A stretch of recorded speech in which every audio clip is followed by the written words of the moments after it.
Hello, dear viewers. I hope you are all doing well. As you can see, our channel is approaching 1,000 subscribers. But recently I have noticed that subscribers are increasing very slowly, as well that many of the viewers are watching my videos, and I am very thankful to you. But many of you have not subscribed. So I request you to please subscribe my channel and help me achieve 1,000 subscribers fastly, so that I can possibly be able to earn at least the amount spent on the premium voice subscription. If possible, also share the videos to promote. Once again, thank you very much for the support you guys are giving me. 5 days later, on the Sunday, they had their second attack. This time, young Colin Creevey was petrified. Harry and Daphne were getting in their possibly last snowless day to have a walk along the edge of the Black Lake. Entering, he found out from the others about the attack. He also found out he was supposedly the attacker. Entering the Great Hall for dinner that night, the seven made their way to the Hufflepuff table. As they were sitting, quite a few of the Puffs quickly got up and moved away. "What on earth is wrong with those people?" Harry asked Susan. "They think you're the one who petrified the young first-year Griffin Filch's cat," said Susan. "Why the bloody hell would they think I'd do such a thing?" he asked, frowning, and loud enough for those around him to hear. "They think you're the heir of Slytherin," said Hannah, also louder than normal. "Me?" asked Harry. "I'm a Potter. For Merlin's sake? I doubt very much anyone could be so utterly stupid as to believe such nonsense." "Well, maybe some muggle-born or raised might think that, but anyone who has even the slightest clue of recent history knows that's just plain daft thinking. It's also stupid, because I was with Harry for the whole time walking along the edge of the Black Lake," said Daphne, also in a clear voice. "He couldn't have been in both places at once." As they'd planned, quite a few people around them began to whisper to their friends and other seatmates. It didn't take long for the whispering to pass to the other tables, and for the whole to start thinking about what Harry had said. After dinner, the seven made their way up to the 7th floor, and Hermione called for the room. Inside, they all took seats when Daphne said, "As I was with Harry and we didn't know what happened, can someone fill us in?" Neville sighed and said, "Young Colin was found down on the 2nd floor, not far from where Mrs. Norris was found.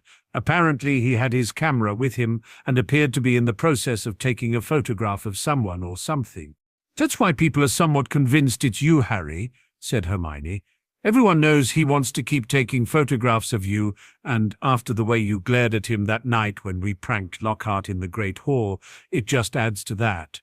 Harry fell against the backrest of the couch he was on and sighed. "My problem, of course, is that I cannot prove a negative." "Pardon?" asked Susan. "I cannot prove I'm not the one doing it, other than—" "Wait a minute," he said suddenly, sitting forward. "I can prove it," he said. "I can give a wizard's oath it wasn't me." "No," snapped Daphne, horrified. "You will not do such a thing." A little hurt, Harry asked, "Why ever not?" Clearly upset, Daphne replied, "A wizard's oath is not something to take so lightly. It has long-term implications that can cause you to lose your magic. That's why—" Sighing, Harry said, "All right, no wizard's oath, but there has to be something I can do." "Research time," said Hermione. "A pensieve would work," mused Harry. "But I can only show a limited number of people at a time. It would take forever to show everyone, and I'm worried Dumbledore will try and take it from me again." "What do you mean Dumbledore will try and take it from you again?" asked Susan, frowning. Harry was trying to figure out how to respond when Daphne replied instead, "Dumbledore had the Potter family pensieve. He claimed Harry's father loaned it to him, and had hold of it right up until just after Christmas Day." "Clearly not happy," Susan said. "A family pensieve is not something anyone would ever loan out. They're priceless, and it doesn't take that much to break one." "Well, Dumbledore had the Potter family pensieve and claimed my father loaned it to him before he died," said Harry. "The trouble is, we cannot prove that didn't happen." "Well, I hope he returned it in good condition," huffed Susan. He didn't return it," said Harry. "The goblins went in and got it because he wouldn't return it. He then tried to claim my father would be very disappointed in me because I sent the goblins in after it." Susan snorted and said he should think himself lucky. Aunt Amelia and Gran haven't found out, or Uncle Cygnus and Aunt Isabel for that matter. Looking up, she asked, "They don't know, do they?" Harry shook his head and said, "No, it was something I resolved by myself. With the goblin's help, of course. He no longer has any property that rightfully belongs to me, specifically, or House Potter generally. At least there's no evidence or knowledge of anything else he might have." "But you're not sure?" she asked. "No," he replied, "but after the goblins went after him for what they had recorded as him having, I sent the Potter house elves in. They knew of a few books he'd taken from Potter Manor and recovered them from Dumbledore's possession." "Anyway," said Hermione. "Research?" Nodding, Harry rose and walked over to one of the bookcases. He thought hard about wanting to find books on magic relating to memory and saw a half-dozen books appear on the shelves of the case. Picking them up, he carried them back to the occasional table between the seats and placed them on top. Picking up the first one, he started speed reading. Harry finally found a memory charm that could possibly help. However, it was considered quite an advanced charm, though when he read through it, he felt he was capable. The charm required the caster to have advanced occlumency skills in order to have clear memories. That was something not necessarily needed to use a pensieve. The memory also had to be entirely accurate, almost to the smallest detail, and the witch or wizard casting the charm had to have sufficient power to maintain the charm, as they had to continue to pump magic into the cast for the entire duration of the memory. That was 3 strict requirements that Harry felt he met, and even if he didn't have sufficient magical power within himself, he felt he could use the trick of drawing in power to compensate. It was another 2 days before he finally managed to successfully perform the charm up in the come-and-go room. The charm was called the Show Memory Charm, the incantation was Memoria Maya, and the wand movement started with the tip of the wand at the temple of the caster, and flicking the wand forward with a swirl continuing into a thrust out to arm's reach. The width of the twirl indicated how wide an area the memory would then display in the air above and away from the caster in the direction of the point of the wand. Then the caster had to hold their wand steady while the memory played and continue to pump magic through the wand for the duration of the playing of the memory. Harry started on a short memory covering a small area and slowly enlarged the area of air covered and length of the time the memory took to play. He was playing the memory of Christmas Day when Astoria came in to wake him up.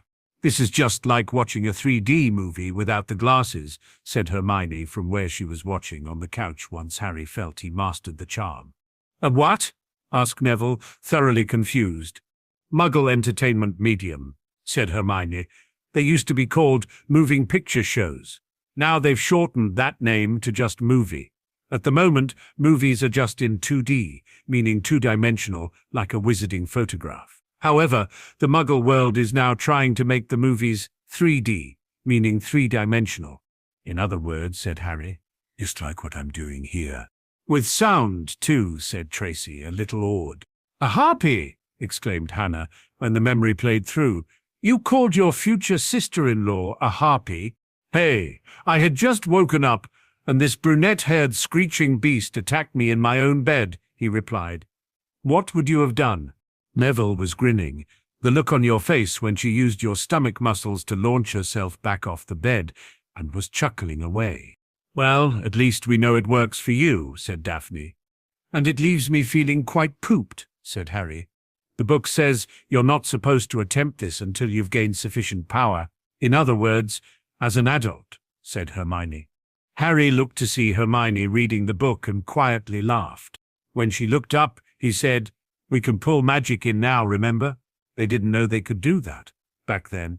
And I have both an eidetic memory and advanced occlumency skills. Clearly I'm capable. Hermione blushed and said, I keep forgetting the rules of magic seem to be guides only when it comes to you. Harry laughed much louder and said, I like that. It's a good way of putting it. But why have this spell when pensieves are available and require very little power? Asked Hannah. This spell was what they used before pensieves were developed, said Hermione from where she was reading. Plus, you can't send a memory strand to someone else and have them use the spell like you can with a pensieve, said Harry. However, said Daphne, do you really want to use this spell now? Huh? Asked Harry. There's my Harry, smirked Daphne. Loquacious, as per usual. Hey, he whined. Laughing a little, she lightly brushed her fingers down his cheek before she said, "What I meant was, the charm is quite advanced. Dumbledore will probably recognize it and know it takes someone of considerable power to cast it. It will demonstrate to him just how powerful you actually are." "But I'm not actually all that powerful," said Harry. "It's just a neat little trick I learned and have passed on to you lot." "Oh no, my future husband," she said. "You really are powerful, at least more powerful than the average witch or wizard. You're just able to enhance that power by pulling more power into yourself. Plus, there's all that extra training you do." "We do," said Hermione. "It was you who reminded us magic is like a muscle and needs to be exercised." "Nevertheless," said Daphne, getting things back on track, "it's still a very advanced charm. If Harry uses it for something as mediocre as slapping down rumors he's the heir of Slytherin, it gives away knowledge he might not want known." Harry sighed and said, "She's right, and the only reason I tried the show memory charm is because it was our only choice." "So you're just going to have to put up with it then," said Neville. "I guess," replied Harry. A week later was the Ravenclaw versus Hufflepuff Quidditch game, and Harry was, of course, starting seeker. The sky was threatening rain. With his new Ravenclaw Quidditch robes with the large yellow number 7 on his lower back and the name Potter spelled out just above it, he met with the rest of the team in the locker rooms. "All right, Harry," said Martin. "You know what you need to do. Just try not to show just how good you actually are. I want you to save that for when we play Slytherin. However, Diggory is almost as good as you are on a broom, and he rides a clean sweep 7, so don't think you'll just outpace him." "So, be a good seeker, just not a great seeker?" he asked. "Pretty much," replied Martin. Turning to the rest of the team, he said, "Beaters, keep the bludgers off the chasers, but keep an eye on Potter. If he gets injured because you two weren't doing your jobs, I'll have your guts for garters. Chasers, watch for the bludgers and make sure you're being covered by the beaters. I want full pitch presses if the opposing chasers get the quaffle. In tight on the inside, always. No letting the opposition's chasers get a free run down the pitch. Press them the whole way. Remember, it only takes a little mistake on their part for us to get the quaffle back, and if they make that mistake early, it won't give them a chance to set up a defense in front of the goal rings. Keeps, watch for the fake. We know Blenkinsop at least favors the right-hand hoop, but often fakes to the left, and I think that new girl Bobbins might do the same without the fake." "All right then, are we ready?" and put his hand out, palm down in the huddle. The others all put their hands in on top, and Harry's went last. "A Ravenclaw!" they all called out as they threw their hands into the air. Harry was so excited to actually play he almost charged straight out onto the field. Martin held him back and said, "You'll be called last, Harry. Listen to the announcer call your name and fly out, all right?" Harry nodded back and drifted to the back of the formation. As the names of the players were called, they flew out. The keeper first, then the 3 chasers with Martin in the middle, then the 2 beaters. Finally, the announcer called, and finally, Ravenclaw's new raven-haired, green-eyed seeker, making his debut, Ravenclaw's Raven, Harry Potter. While he was being announced, Harry ran as far back into the tent as he could, and still maintain a straight-line exit out the opening, and mounted his broom. As soon as his name started to be called, he accelerated the broom as fast as he could and shot out of the opening like a rocket. He immediately angled the broom upwards at about 30 degrees and performed 3 quick barrel rolls before pointing the broom straight up. He climbed a further 50 feet and braked. Just before he stopped, he hopped off the broom and splayed himself out like a starfish facing up while holding the broom in his right hand. He then allowed himself to fall for about 20 feet before pulling his hands in and letting his flapping robes slow his legs down enough for him to then be heading straight down head first. As his feet arced up and over his head, he pulled the handle of the broom hard up against his chest and jammed his feet back into the stirrups, performing a slow, complete twist as he fell. Looking down, he could see all the other players were on the ground around a box in the middle of the field. "Oops," he thought. "No one told me I had to go there first." He pulled out of his dive at the last moment and, as soon as he was flying parallel to the ground, popped up and threw the broom into a heel skid. He came to a stop only a foot away from Martin with a big grin on his face. Martin, who first looked like he was going to jump aside in fear, stood his ground and, when Harry stepped off his broom, rolled his eyes and said, "What did I tell you?" "What? That?" asked Harry, pointing back to where he just came from.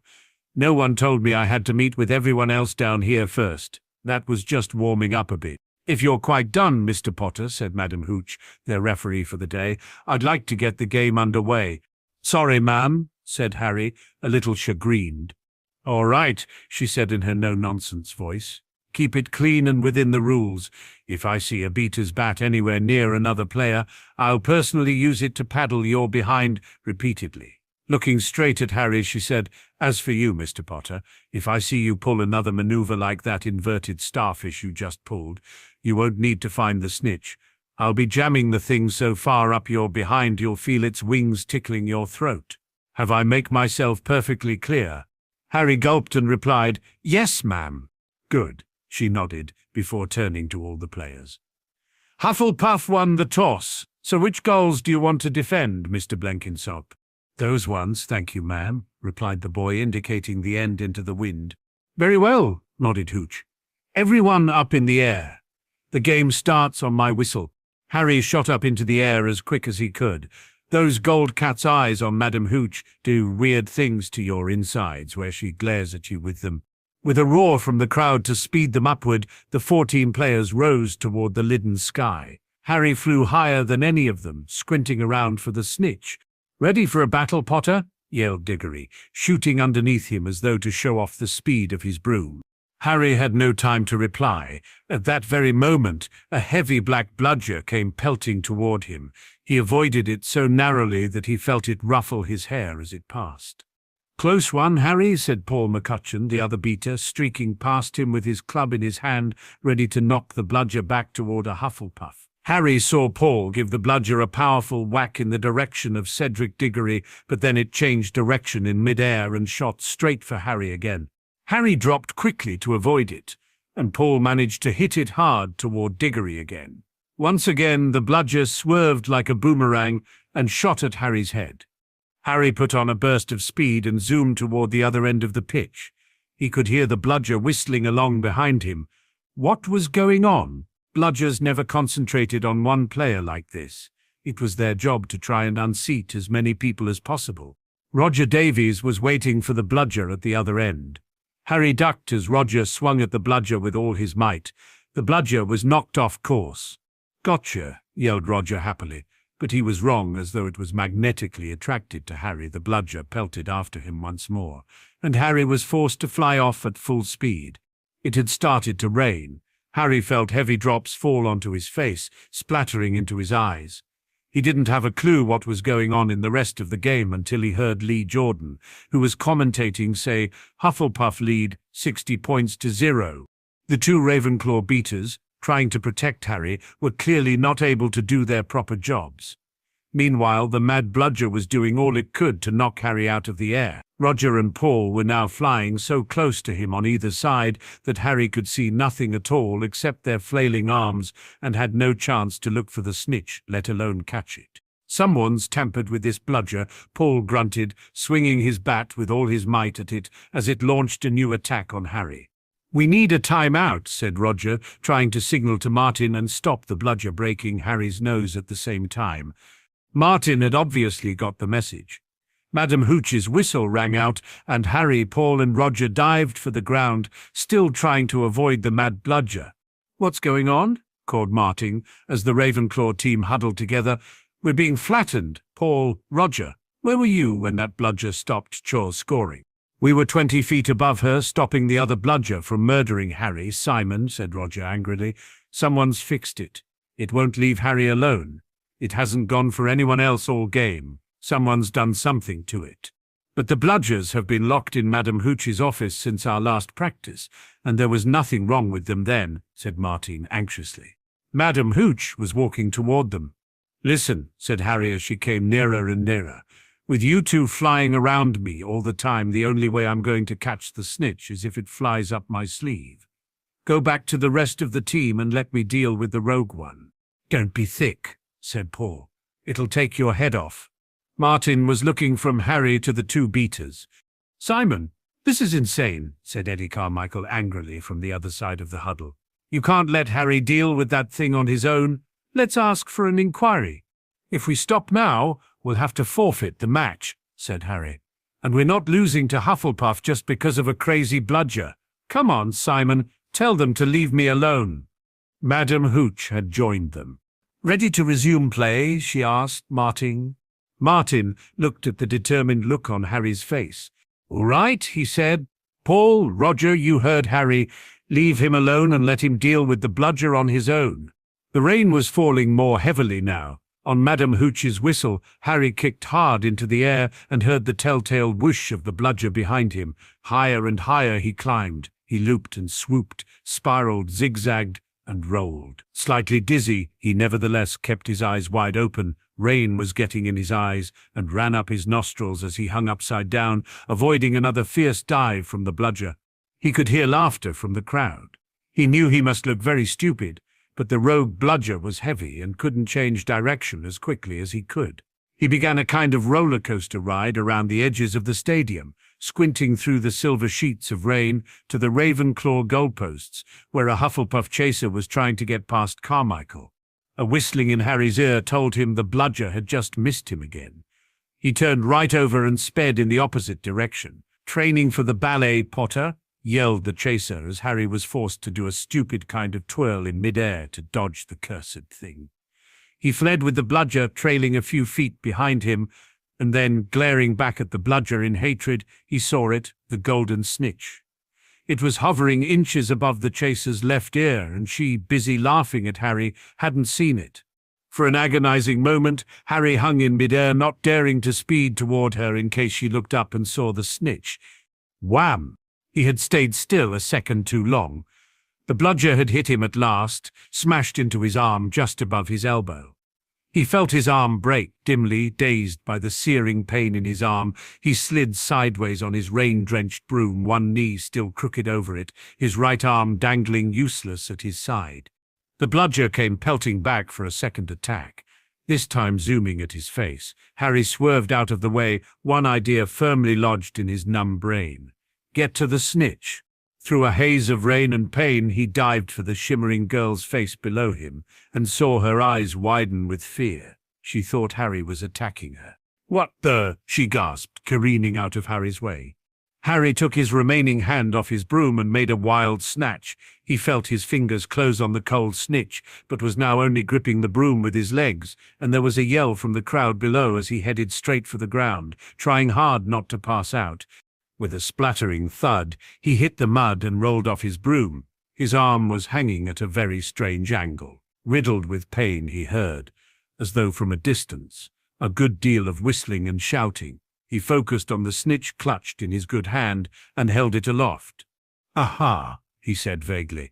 "We win," and fainted. He came around, rain falling on his face, still lying on the field, with someone leaning over him. He saw a glitter of teeth. "Oh no, not you," he moaned. "Doesn't know what he's saying," said Lockhart loudly to the anxious crowd of Ravenclaw players pressing around them. "Not to worry, Harry. I'm about to fix your arm." "No," said Harry. "You're not a bloody trained healer." He tried to sit up, but the pain was terrible. "Lie back, Harry," said Lockhart soothingly. "It's a simple charm I've used countless times." "No, I said Harry through clenched teeth. "Get Madame Pomfrey." "She's coming, Professor," said a muddy Martin, who couldn't help grinning even though his seeker was injured. "Great capture, Harry, really spectacular." Through the thicket of legs around him, Harry spotted Roger Davies and Paul McCutcheon wrestling the rogue bludger into a box. It was still putting up a terrific fight. "Stand back," said Lockhart, who was rolling up his jade-green sleeves. "No, don't," said Harry weakly, but Lockhart was twirling his wand and a second later had directed it straight at Harry's arm. Harry just managed to roll out of the way. "Arg!" he screamed as he rolled over the injured arm. "Naff off, you moron," he screamed out. "Point that naffing wand at me again and I'll shove it up your arse." "Ah," said Lockhart. "Yes, well, it appears the pain he's feeling is making him a little nonsensical. Best to leave it to Madame Pomfrey then." So, Harry, just toddle up to the hospital wing. Ah, it appears your friends are now here. Would you escort him? Madame Pomfrey will be able to, tidy him up a bit. As Harry was assisted to a standing position by a clearly puffed Neville pulling on his left arm, he felt a bit wobbly on his feet. Taking a deep breath, he looked down at his right side. What he saw nearly made him pass out again. It looked like he had 2 elbows. He tried to move his fingers, but very little happened and the pain almost made him pass out again. Neville quickly looped Harry's left arm over his shoulders and took hold of him by a fistful of belt on his right hip. Harry could see Daphne was in tears. He said to her, "I'm okay, love. It's just a broken arm." In the hospital wing, Madame Pomfrey wasn't at all pleased. She immediately shoved a pain relief potion into his left hand and told him to drink it. "You should have come straight to me," she raged. "I can mend simple fractures in a second, but when they're compounded like this, you'll be able to fix it without removing it and regrowing it, won't you?" asked Harry desperately. "That way bloody hurts." "I'll be able to, certainly, but it will still be painful," said Madame Pomfrey grimly, throwing Harry a pair of pyjamas. "You'll have to stay the night." The girls waited outside the curtain drawn around Harry's bed while Neville helped him out of his Quidditch robes and into his pyjamas. It took a while to ease the broken arm out of the robes and into the sleeve of the pyjamas. Just getting him out of his wet Quidditch robes was almost enough to make him vomit. Neville called through the curtain as he eased the sleeve up his injured arm. As he swung himself onto the bed, his arm lying crookedly across his chest. Daphne and Madame Pomfrey came around the curtain. Madame Pomfrey was holding a large bottle of something labelled Skelligro. Harry was thinking about what he remembered of this potion from his stay at St. Mungo's, when Madame Pomfrey hit him with a stunning hex. He woke a few minutes later to find his second elbow and Daphne were gone, but it looked like Neville had toughed it out, even if he was looking a little green. "You're in for a rough night," said the Witch, pouring out a steaming beakerful and handing it to him, making sure he grasped it with his left hand. Resetting and knitting bones is a nasty business. So was taking the Skelligro. It burned Harry's mouth and throat as it went down, making him cough and splutter. Still tetting about dangerous sports and inept teachers, Madame Pomfrey retreated, leaving Neville to help him gulp down some water. The partitions were removed, and his friends all gathered around. Daphne was looking quite pale. "That was some catch you made. That poor Puff Chaser's face. She looked ready to kill," said Tracy, an avid Quidditch fan. "I want to know how whoever did fixed that bludger," said Hermione darkly. "We can add that to the list of questions we'll ask Madame Hooch," said Harry, sinking back onto his pillows. He was starting to feel quite sleepy. The door of the hospital wing burst open at that moment. Filthy and soaking wet, the rest of the Ravenclaw team had arrived to see Harry. "Unbelievable flying, Harry," said Roger. "I've just seen Diggory trying not to yell too much at Miss Bobbin. Something about having the snitch on top of her head and not noticing.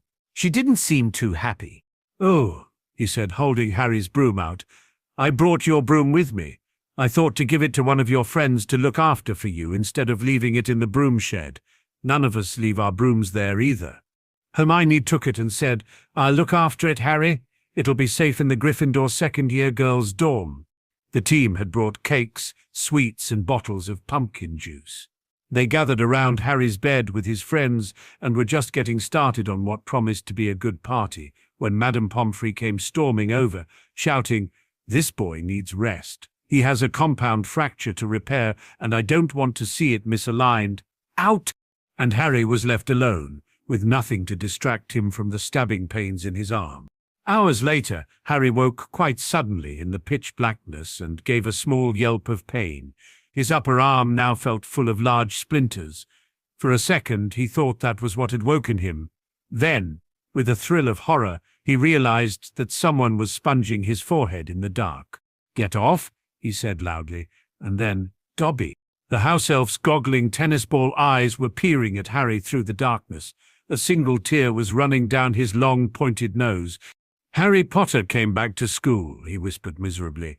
Dobby warned Harry Potter. "Ah, sir, why didn't you heed Dobby? Why didn't Harry Potter go back home when he couldn't get through the barrier?" Harry heaved himself up on his pillows and pushed Dobby's sponge away. "What you doing here?" he asked. "And how did you know I almost missed the train?" Dobby's lip trembled, and Harry was seized by a sudden suspicion. "It was you," he said slowly. "You stopped the barrier from letting us through." "Indeed, yes, sir," said Dobby, nodding his head vigorously, ears flapping. Dobby hid and watched for Harry Potter and sealed the gateway against Harry Potter. "Sir," and Dobby had to immediately iron his hands afterward. He showed Harry 10 long bandaged fingers. But Dobby didn't care, sir, for he thought Harry Potter was safe, and never did Dobby dream that Harry Potter would get through the barrier another way. He was rocking backward and forward, shaking his ugly head. Dobby was so shocked when he heard Harry Potter was back at Hogwarts, he let his master's dinner burn. Such a flogging Dobby never had, sir. Harry slumped back onto his pillows. "You'd better get lost before my arm is repaired, Dobby, or I might strangle you." Dobby smiled weakly. "Dobby is used to death threats, sir. Dobby gets them 5 times a day at home." He blew his nose on a corner of the filthy pillowcase he wore, looking so pathetic that Harry felt his anger ebb away in spite of himself. "Why do you wear that thing, Dobby?" he asked curiously. "This, sir," said Dobby, plucking at the pillowcase. "'Tis a mark of the house elf's enslavement, sir. Dobby can only be freed if his masters present him with clothes, sir. The family is careful not to pass Dobby even a sock, for then he would be free to leave their house forever." Dobby mopped his bulging eyes and said suddenly, "Harry Potter must go home." Dobby thought his bludger would be enough to make. "Your bludger?" growled Harry, anger rising once more. "What do you mean, your bludger? You made that bludger try and kill me?" "Not kill you, sir! Never kill you," said Dobby, shocked. "Dobby wants to save Harry Potter's life. Better sent home grievously injured than remain here, sir." Dobby only wanted Harry Potter hurt enough to be sent home. "Oh, is that all?" asked Harry angrily. "I don't suppose you're going to tell me why you wanted me sent home in pieces." If Harry Potter only knew," Dobby groaned, more tears dripping onto his ragged pillowcase. "If he knew what he means to us, to the lowly, the enslaved, we dregs of the magical world. Dobby remembers how it was when he who must not be named was at the height of his powers, sir. We house elves were treated like vermin. Of course Dobby is still treated like that, sir," he admitted, drying his face on the pillowcase. "But mostly, sir, life has improved for my kind since you triumphed over he who must not be named. Harry Potter survived, and the Dark Lord's power was broken, and it was a new dawn, sir. And Harry Potter shone like a beacon of hope for those of us who thought the dark days would never end, sir. And now at Hogwarts, terrible things are to happen, are perhaps happening already, and Dobby cannot let Harry Potter stay here now that history is to repeat itself. Now that the Chamber of Secrets is open once more." Dobby froze, horror-struck, then grabbed Harry's water jug from his bedside table and cracked it over his own head, toppling out of sight. A second later, he crawled back onto the bed, cross-eyed, muttering, "Bad Dobby, very bad Dobby." "So there is a Chamber of Secrets," Harry whispered. "Tell me, Dobby." He seized the elf's bony wrist as Dobby's hand inched toward the water jug. "But I'm not Muggle-born. How can I be in danger from the chamber?" "Ah, sir, ask no more. Ask no more of poor Dobby," stammered the elf, his eyes huge in the dark. "Dark deeds are planned in this place, but Harry Potter must not be here when they happen. Go home, Harry Potter, go home. Harry Potter must not meddle in this, sir. 'Tis too dangerous." "Who is it, Dobby?" Harry said, keeping a firm hold on Dobby's wrist to stop him from hitting himself with the water jug again. "Who's opened it? Who opened it last time?" "Dobby can't, sir. Dobby can't. Dobby mustn't tell," squealed the elf. "Go home, Harry Potter, go home." "I'm not going anywhere," said Harry fiercely. "One of my best friends is Muggle-born. She'll be first in line if the chamber really has been opened." "Harry Potter risks his own life for his friends," moaned Dobby in a kind of miserable ecstasy. "So noble, so valiant, but he must save himself. He must. Harry Potter must not." There were footsteps coming down the corridor outside. "Dobby must go," breathed the elf, terrified. There was a loud crack, and Harry's fist was suddenly clenched on thin air. He slumped back into bed, his eyes on the dark doorway to the hospital wing, as the footsteps drew nearer. The doors opened and Madame Pomfrey came in. "Mr. Potter?" she asked. "I heard voices in here. Who were you talking to?" "A deranged, lunatic house elf," said Harry. With a sigh, Madame Pomfrey disappeared into her office and came back with a potion. "Here, drink this. It's a short-term dreamless sleep potion that should keep you asleep until morning. How's the arm feel?" "Like I've got large splinters digging into my arm," said Harry. "I've come to know the feeling quite well now. I remember it from my stay in St. Mungo's." "Yes, well, drink up," she said. "That'll take care of the pain." The next morning, Harry woke with his right arm feeling stiff but healed. He sat up quickly to try and move it around a bit. Madame Pomfrey, from her desk, noticed the movement and came over. She was carrying a tray loaded with a decent breakfast. "Everything is now fine, Mr. Potter," she said, placing the tray on a hospital bed table and wheeling it over to him. "As soon as you've eaten your breakfast, you may get up and get dressed." Harry belted down as much of the breakfast as he could. He was eager to get out of there and find Daphne and his other friends. He had just finished getting dressed when Daphne came hurrying in through the double doors out to the corridor, followed by the others. "Oh, thank Merlin," said Daphne, coming up to him and enveloping him in a huge hug. "We came by before breakfast, but Madame Pomfrey wouldn't let us stay, so we've just come from breakfasting in the Great Hall." "That's all right, Daphne," he said soothingly. "You need to eat. I'm just sorry I didn't wake up while you were here. Then I may have been able to join you for breakfast in the Great Hall." "Don't be silly," she scolded him. "You had a serious break in your arm. It needed time to be mended and healed." "So, what shall we do?" he asked, instead of pushing the issue. "Homework?" asked Hermione. Harry groaned and said, "You've a one-track mind, girl, but I doubt I'll be able to do much. While the bone in my arm might be repaired and mostly healed, it's still a little stiff." "I'll help," she said. Smiling, Harry said, "I'll just do what I usually do. I'll write it in my head and wait until I can transcribe it onto parchment." "But I can help with research," she said. "That you can," he replied, smiling, "and I'll appreciate the help." The seven left the infirmary with a frozen Colin Creevey laying on one of the beds hidden by another of the movable screens. They didn't even realize he was there. In the room, Harry sat the others down and began to tell them about the visit he had from the house elf named Dobby. "Dobby," muttered Tracy before she suddenly looked up at Daphne. "Dobby, don't the Malfoys have a house elf named Dobby?" Yes, they do," said Daphne, also remembering. "They treat him appallingly." "That was the house elf I met," said Harry. "He said he gets, as you put it, appallingly treated by his family, and he's always punishing himself." "That sounds like the Malfoys, all right," spat Tracy.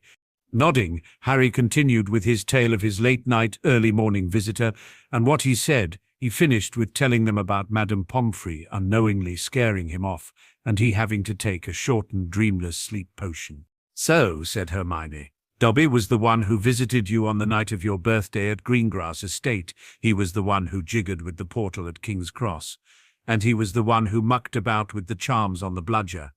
I see what you mean by him trying to kill you to save your life. But we now know who is responsible for what's been happening." "Malfoy," said Susan. "We know who, we suspect what, but we don't know how," said Harry. "Besides, Malfoy Sr. wasn't born until about a decade after the chamber was opened last time. He must have information on how to open it from Riddle." "Do you think it's Malfoy?" asked Hermione. "I mean Junior, not Senior. We could use Polyjuice Potion to take the place of his two bully boys and lead him to answering questions." "The ferret?" asked Tracy with a little laugh. "No, if he really knew, he wouldn't be able to stop himself from bragging about it." Nodding, Daphne said, "Tracy's right. We'd all know by now if it was him. At least, those of us in Slytherin. Malfoy couldn't keep a secret that big if his life depended on it." Seeing the dejected look on Hermione's face, she said, "But Polyjuice Potion was a good idea if Malfoy actually could keep a secret. He'd have told Crabbe and Goyle for sure. We need that sort of thinking to solve this." November faded into December, and the seven were beginning to look forward to going home for Christmas. However, the week before they were due to leave, a notice appeared in the entrance hall. A dueling club was starting up. The first meet was to be held that evening at 8. "They're starting a dueling club," said Seamus Finnegan, a second-year Gryffindor. "First meeting tonight. I wouldn't mind dueling lessons. They might come in handy one of these days."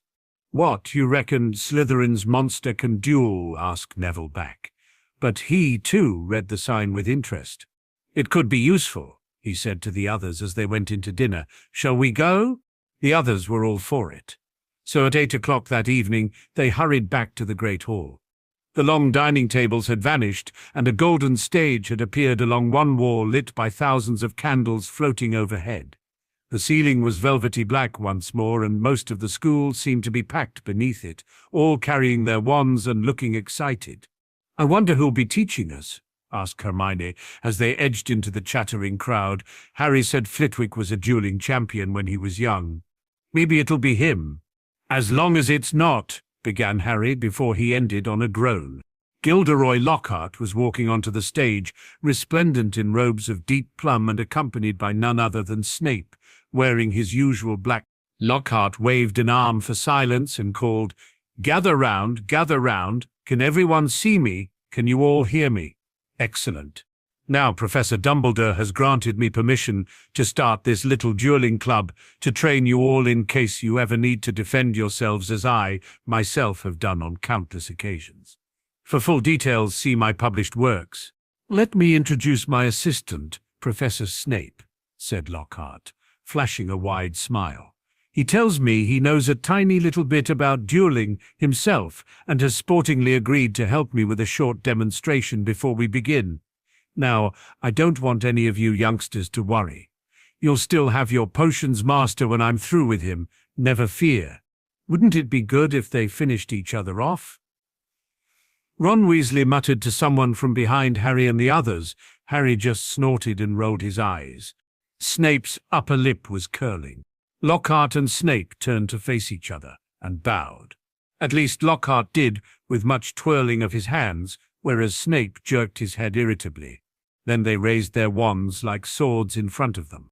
As you see, we are holding our wands in the accepted combative position, Lockhart told the silent crowd. On the count of 3, we will cast our first spells. Neither of us will be aiming to kill, of course. I wouldn't bet on that, Harry murmured, watching Snape baring his teeth.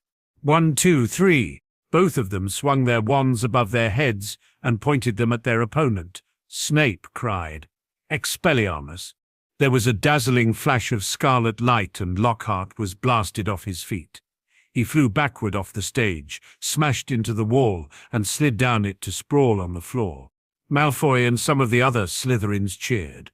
Hermione was dancing on tiptoes. "Do you think he's all right?" she squealed through her fingers. "He may be a liar, but he's still a person." "Who cares?" said Harry and Neville together. Lockhart was getting unsteadily to his feet. His hat had fallen off and his wavy hair was standing on end. "Well, there you have it," he said, tottering back onto the platform. "That was a disarming charm. As you see, I've lost my wand." "Ah, thank you, Miss Brown. Yes, an excellent idea to show them that, Professor Snape. But if you don't mind my saying to stop you, it would have been only too easy. However, I felt it would be instructive to let them see." Snape was looking murderous. Possibly, Lockhart had noticed, because he said, "Enough demonstrating. I'm going to come among you now and put you all into pairs. Professor Snape, if you'd like to help me." They moved through the crowd, matching up partners. Lockhart teamed Neville with Justin Finch-Fletchley, but Snape reached Harry. "Time to split up the dream team, I think," he sneered. "The rest of you, go find other partners. Potter." Harry moved automatically toward Daphne. "I don't think so," said Snape, smiling coldly.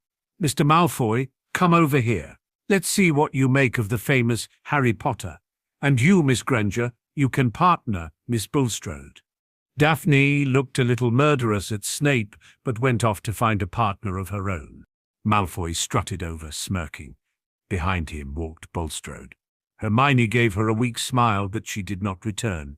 "Face your partners," called Lockhart, back on the platform, "and bow." Harry and Malfoy barely inclined their heads, not taking their eyes off each other.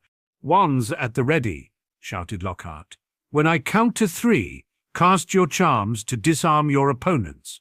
Only to disarm them, we don't want any accidents. 1, 2, 3. Harry swung his wand high, but Malfoy had already started on 2. His spell would have hit Harry if he hadn't quickly sidestepped. He stumbled, but didn't twist anything. Wasting no more time, Harry pointed his wand straight at Malfoy and shouted, "Rictu Sempra." A jet of silver light hit Malfoy in the stomach, and he doubled up, wheezing. "I said disarm only." Lockhart shouted in alarm over the heads of the battling crowd, as Malfoy sank to his knees.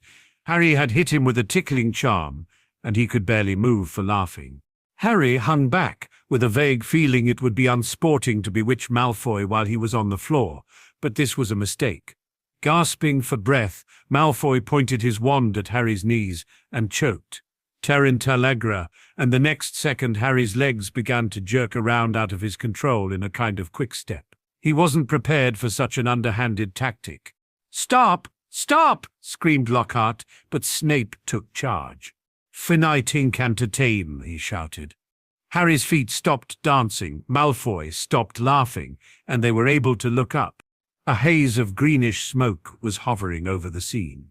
Both Neville and Justin were lying on the floor, panting, and Tracy was holding up an ashen-faced Seamus, apologizing for whatever, but Hermione and Millicent Bulstrode were still moving. Millicent had Hermione in a headlock, and Hermione was whimpering in pain.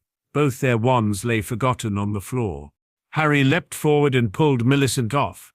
It was difficult. She was a lot bigger than he was. "Dear, dear," said Lockhart, skittering through the crowd, looking at the aftermath of the duels. "Up you go, Macmillan. Careful there, Miss Fawcett. Pinch it hard, it'll stop bleeding in a second. Boot. I think I'd better teach you how to block unfriendly spells," said Lockhart, standing flustered in the midst of the hall. He glanced at Snape, whose black eyes glinted, and looked quickly away. "Let's have a volunteer pair. Weasley and Finnegan. How about you?" "A bad idea, Professor Lockhart," said Snape, gliding over like a large and malevolent bat. "Weasley causes devastation with the simplest spells. We'll be sending what's left of Finnegan up to the hospital wing in a matchbox." Weasley's pink face went pinker. "How about Malfoy and Potter?" asked Snape with a twisted smile. "Excellent idea," said Lockhart, gesturing Harry and Malfoy into the middle of the hall as the crowd backed away to give them room. "Now, Harry," said Lockhart, "when Draco points his wand at you, you do this." He raised his own wand, attempted a complicated sort of wiggling action, and dropped it. Snape smirked as Lockhart quickly picked it up, saying, "Whoops! My wand is a little overexcited." Snape moved closer to Malfoy, bent down, and whispered something in his ear. Malfoy smirked, too. Harry looked up, feigning nervousness at Lockhart, and said, "Professor, could you show me that blocking thing again?" "Scared?" muttered Malfoy, so that Lockhart couldn't hear him. "You wish," said Harry out of the corner of his mouth. Lockhart cuffed Harry merrily on the shoulder. "Just do what I did, Harry." "What? Drop my wand?" But Lockhart wasn't listening. 3, 2, 1, go, he shouted. Malfoy raised his wand quickly and bellowed, "Serpent Sorcia." The end of his wand exploded. Harry watched, aghast, as a long black snake shot out of it, fell heavily onto the floor between them, and raised itself, ready to strike. There were screams as the crowd backed swiftly away, clearing the floor. "Don't move, Potter," said Snape lazily, clearly enjoying the sight of Harry standing motionless, eye to eye with the angry snake. "I'll get rid of it." "Allow me," shouted Lockhart. He brandished his wand at the snake, and there was a loud bang. The snake, instead of vanishing, flew 10 feet into the air and fell back to the floor with a loud smack. Enraged and hissing furiously, it slithered straight toward Justin Finch-Fletchley and raised itself again, fangs exposed, poised to strike. Harry wasn't sure what made him do it. He wasn't even aware of deciding to do it. All he knew was that his legs were carrying him forward as though he was on casters, and that he had shouted stupidly at the snake. "Phew! Leave him alone!" And miraculously, inexplicably, the snake slumped to the floor, docile as a thick black garden hose, its eyes now on Harry. Harry felt the fear drain out of him. He knew the snake wouldn't attack anyone now, though how he knew it, he couldn't have explained. He looked up at Justin and said, "Back away, Mr. Finch-Fletchley. No sudden moves now." Justin backed away until he was well out of striking range. "That should be far enough, thank you," said Harry. "What do you think you're playing at?" shouted the other boy. And before Harry could say anything, Justin had turned and stormed out of the hall. "Professor Snape, since you seem to have taught Mr. Malfoy that spell, perhaps you should have the honor of returning it to his home." Snape stepped forward, waved his wand, and the snake vanished in a small puff of black smoke. Snape, too, was looking at Harry in an unexpected way. It was a shrewd and calculating look, and Harry didn't like it. He was also dimly aware of an ominous muttering from the collected students. "That was an incredibly dangerous spell you just cast, Mr. Malfoy," glared Harry at Malfoy. "That was one of the most deadliest snakes in existence, a black mamba. If it had bitten Mr. Finch-Fletchley, I dare say you and Lockhart would be facing charges of committing severe bodily harm, if not manslaughter right now." "What the bloody hell did you think you were doing?" he snarled. Malfoy stared back with a look of fright and fear on his face. Turning to the shocked face of Lockhart, he said, "As for you, Professor Floffart, your clear incompetence damn near saw Mr. Finch-Fletchley killed. Perhaps you should consider your career at an end." Harry stormed off the platform and, with the group following him, stormed out of the Great Hall. As they went through the doors, the people on either side drew away as though they were frightened of catching something. Harry didn't have a clue what was going on, and none of his friends explained anything until they had dragged him all the way up to the come-and-go room. Daphne pushed Harry into an armchair and said, "You're a Parselmouth. Why didn't you tell us?" "I didn't know," said Harry. "This changes things," said Tracy. "Why?" said Harry. "I bet loads of people here can do it." "Oh, no, they can't," said Daphne. "It's not a very common gift. Harry, this is bad." What's bad? Said Harry, starting to feel quite angry. "What's wrong with everyone? Listen, if I hadn't told that snake not to attack Finch-Fletchley—" "Oh, that's what you said to it?" asked Daphne. "What do you mean? You were there. You heard me." "I heard you speaking Parseltongue," said Hannah. "You could have been saying anything. No wonder Justin panicked. You sounded like you were egging the snake on or something. It was creepy. You know." Harry gaped at her. "I didn't realize," said Harry. "How can I speak a language without knowing I can speak it?" Neville shook his head. Both he and Hermione were looking as though someone had died. Harry couldn't see what was so terrible. "Do you want to tell me what's wrong with stopping—" he started to say before realizing, Slytherin was a Parselmouth, wasn't he? "Yes," said Hermione, speaking at last in a hushed voice. "That's why the symbol of Slytherin House is a serpent." Harry sighed. "Exactly," said Daphne. "And now the whole school's going to think you're his great-great-great-great-great-grandson or something." "I probably am," said Harry. "You'll find it hard to prove you're not the heir now," said Hermione. "He lived about 1,000 years ago. For all we know, you could be." Harry lay awake for hours that night. Through a gap in the curtains around his four-poster, he watched snow starting to drift past the tower window and wondered, could he be the true descendant of Salazar Slytherin? He didn't know much about his father's family after all. Quietly, Harry tried to say something in Parseltongue. The words wouldn't come. It seemed he had to be face-to-face with a snake to do it. The next few days before leaving for Christmas break were going to be difficult. The next day, between classes, Harry was fretting about what had nearly happened to Finch-Fletchley, so told the group he was going to go and track the boy down to try and explain what had happened in the dueling class. Daphne kissed him on the cheek and wished him well, but didn't think it would make a difference. Harry tromped down the stairs almost to the ground floor and turned along another corridor, which was particularly dark. The torches had been extinguished by a strong, icy draught blowing through a loose window pane. He was halfway down the passage when he tripped headlong over something lying on the floor. He turned to squint at what he'd tripped over and felt as though his stomach had dissolved. Justin Finch-Fletchley was lying on the floor, rigid and cold, a look of shock frozen on his face. His eyes were staring blankly at the ceiling. Next to him was another figure, the strangest sight Harry had ever seen. It was the Gryffindor ghost, nearly headless Nick, no longer pearly white and transparent, but black and smoky, floating immobile and horizontal 6 inches off the floor. His head was half off, and his face wore an expression of shock, identical to Finch Fletchley's. Harry got to his feet, his breathing fast and shallow, his heart doing a kind of drum roll against his ribs. He looked wildly up and down the deserted corridor. The only sounds were the muffled voices of teachers from the classes on either side. He could run, and no one would ever know he had been there, but he couldn't just leave them lying here. He had to get help, but would anyone believe he hadn't had anything to do with this? As he stood there, a door right next to him opened with a bang. Peeves the poltergeist came shooting out. "Why, it's Potty wee Potter," cackled Peeves, knocking Harry in the head as he bounced past him. "What's Potter up to? Why's Potter lurking?" Peeves stopped, halfway through a mid-air somersault.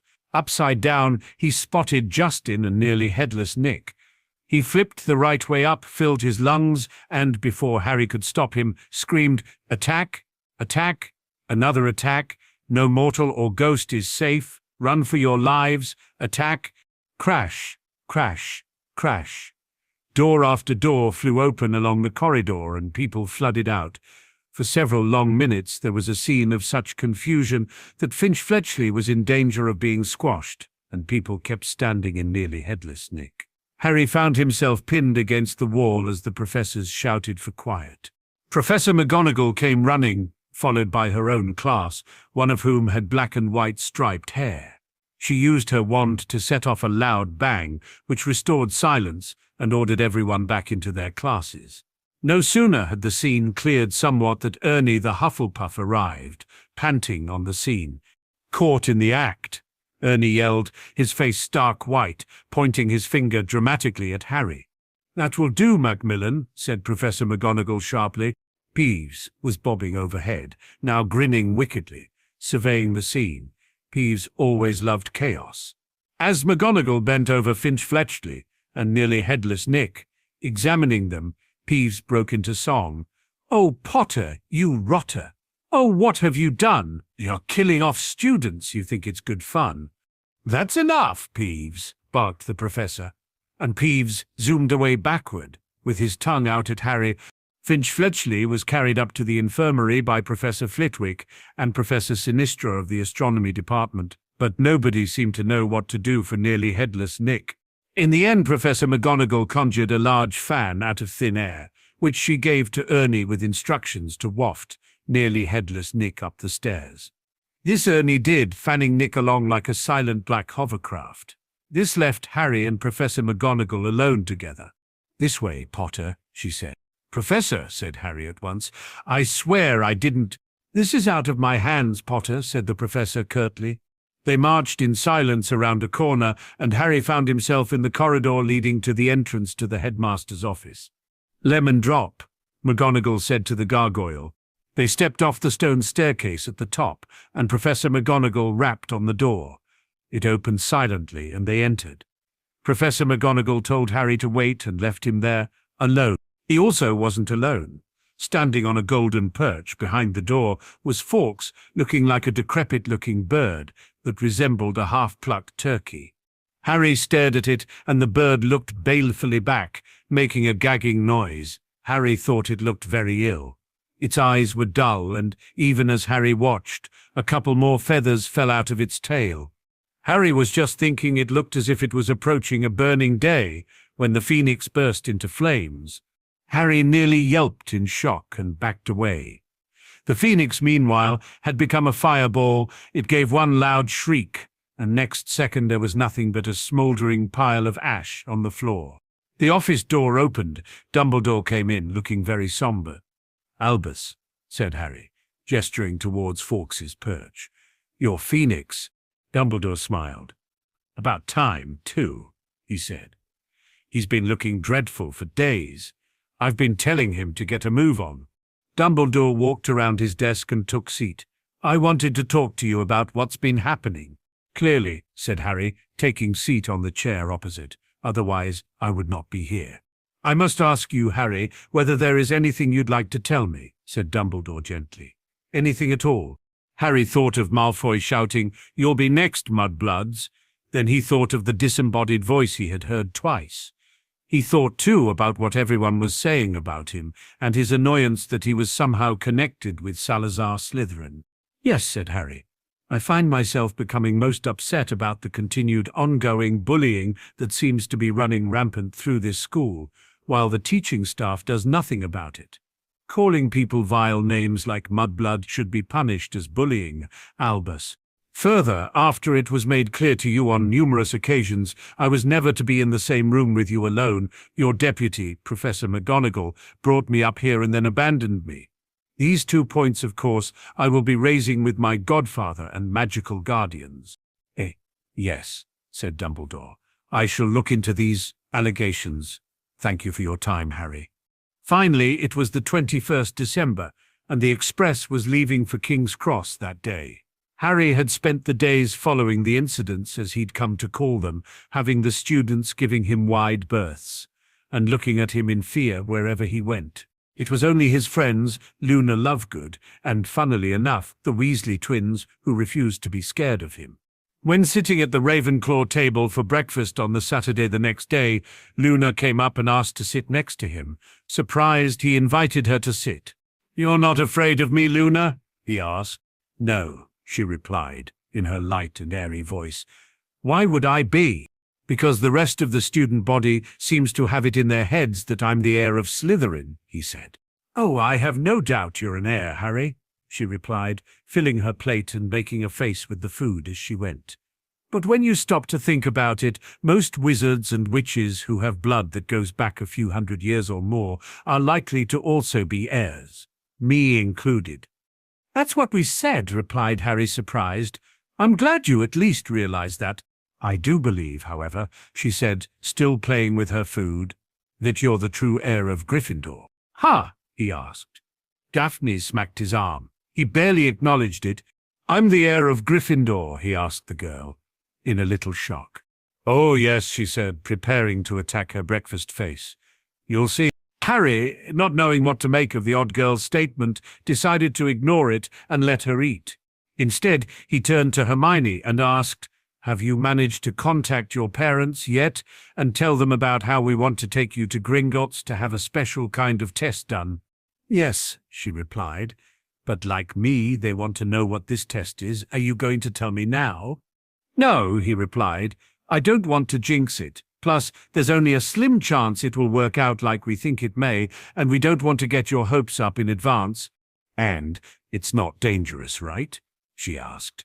"No, it's not dangerous," said Daphne, breaking in. "You just need to trust we know what we're talking about, and don't forget it's Harry's responsibility as your protector to keep you safe. That includes in this." "But you're keeping a secret about me from me," pouted Hermione. "No," said Daphne. "Only a faint suspicion." Looking more fully at Hermione, she begged, "Please let us do this for you. Think of it as an early Christmas present, and you're not allowed to open it until we're at Gringotts." With a sigh, Hermione said, "All right." On Tuesday morning, the day after they arrived back in London, the Grangers flew to Greengrass Estate. They were joining the Greengrasses and Sirius for the trip to Gringotts, and then helping with the kids while they went Christmas shopping.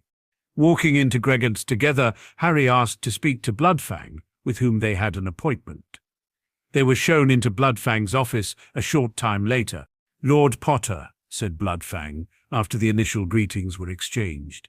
"Everything has been arranged." Looking at Hermione, he asked, "I take it this is the young witch of whom we're testing today?" "Yes, Bloodfang, my friend," replied Harry. "Shall we?" The goblin nodded and pulled a small dish from within his desk that looked partially full of ink and placed it on his desk close to the edge nearest Harry and company. Then he withdrew a sheet of parchment and a specially shaped quill, and finally a goblin ritual knife. Hermione took one look at the knife and gasped, as did her parents. Harry placed his hand on Hermione's shoulder and said, "Easy, Hermione, it's not as bad as it looks. I did this 1.5 years ago, just before my 11th birthday." Bloodfang looked up and grinned. He said, "Step forward, please, Witch Granger, and I shall explain what you need to do." Hermione took a deep breath and let it out slowly, calming down. then stepped up to the edge of the desk. Bloodfang nodded and said, "You need to take the ritual knife in your left hand and make a small cut in your right ring finger. Then let 3 drops of blood fall into the dish. I will then heal the cut on your finger." Hermione nodded and tentatively picked up the knife in her left hand. Taking a steadying breath, she nicked the pad on her right ring finger and held it over the dish. As soon as 3 drops of blood dripped into the ink, she pulled her hand to the side, and Bloodfang reached out and took her hand. After he passed his other hand over hers, he pulled it away to show the cut was now completely healed, and took the knife from her left hand. Putting the knife away, he then took the quill and used the very tip of it to stir the ink. Suddenly, the quill looked like it wanted to leap out of his hand.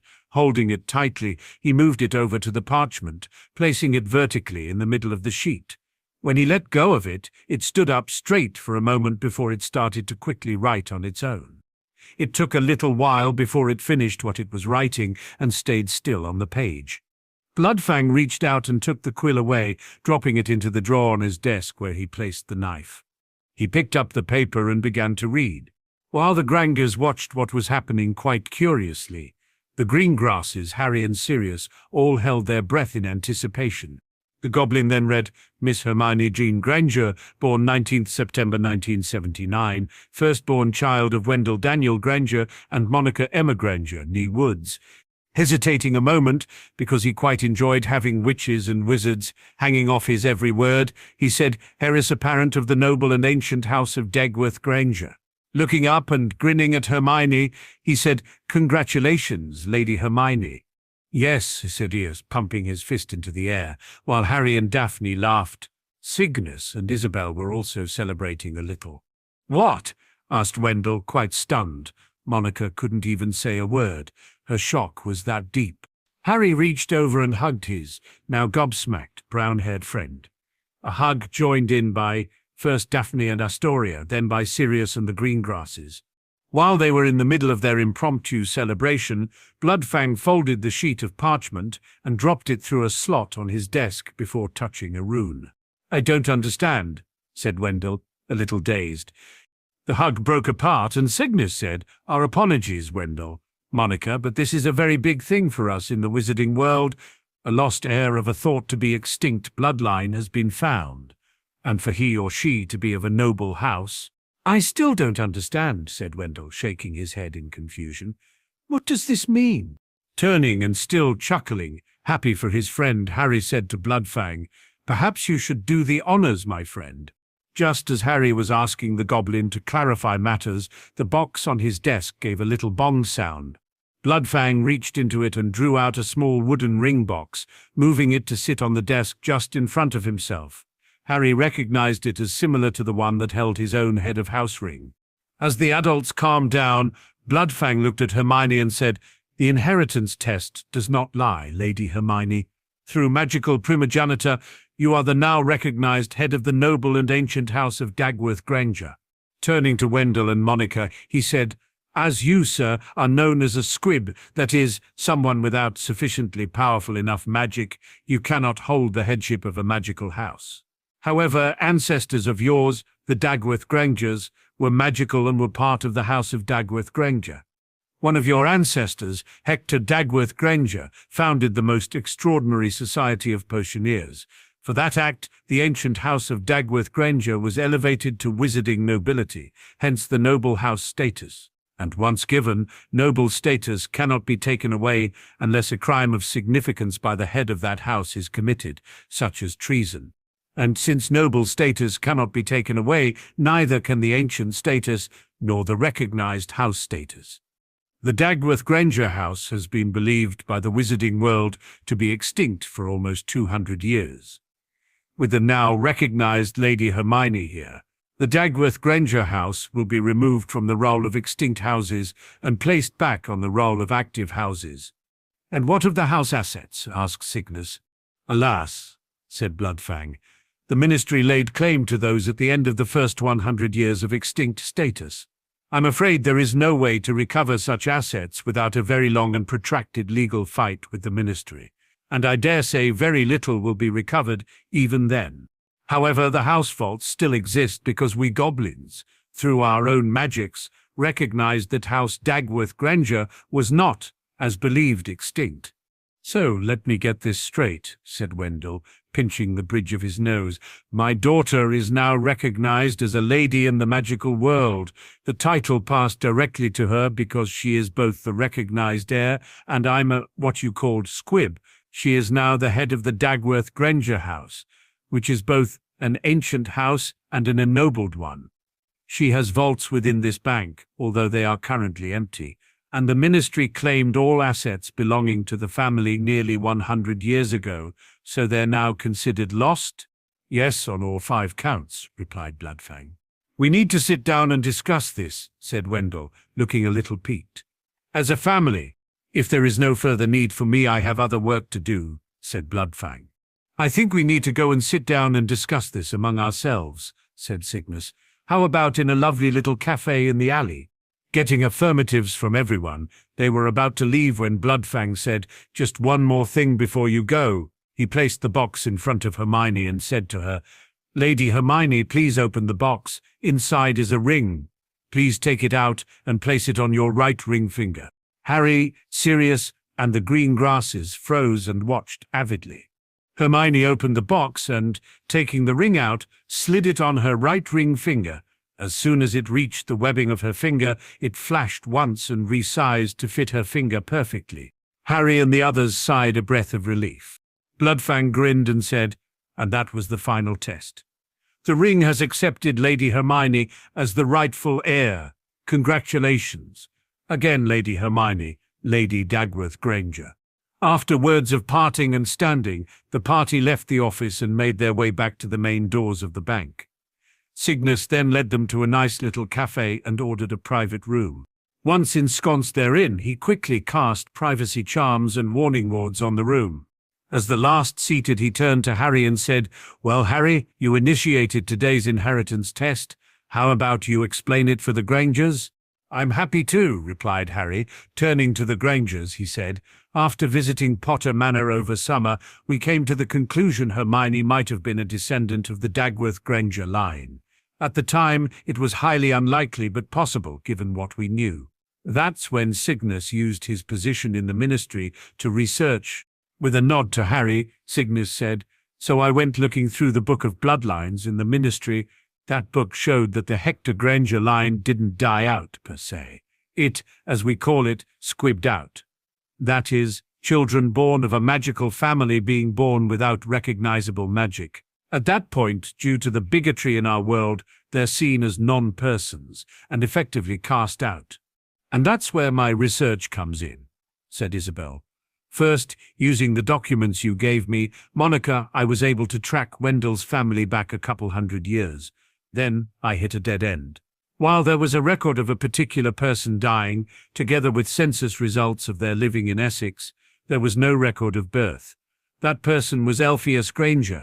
Cygnus continued, and there was a matching record in the Book of Bloodline of a squib named Elphias Dagworth Granger being born at St. Mungo's. The likelihood of it being the same person was too strong to be discounted. Then Harry took up the explanation again. As Hermione's protector, Cygnus and Isabel sent their findings to me. It was my decision to hold off on saying anything about this until it could be confirmed by the Goblin's inheritance test. I didn't want the possibility of this being true to affect Hermione, or you, until it could be confirmed one way or the other, and we could all discuss it in depth.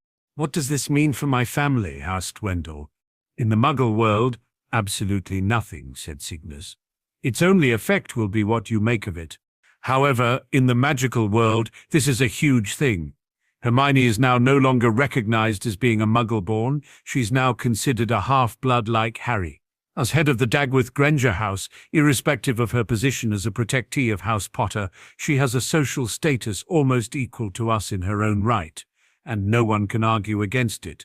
Her wearing the house ring stops that. Secondly, as head of a noble house, like Harry and me, she has a hereditary seat, awaiting her on the Wizengamot. That's our form of parliament, similar to your House of Lords. Looking directly at Hermione, he said, Which reminds me, Hermione, you are now going to need a regent to take your seat until you're of age. I pick you, she quickly said. Hold on, young lady, he quickly came back with. While I thank you for the consideration you've given me, this is something you want to research and talk with your parents about. First, while Isabel and I are currently your magical guardians, my politics may not reflect your own. You want to pick someone who would be willing to vote on the Wizengamot along lines you believe you would vote in their place if you were of age to do so.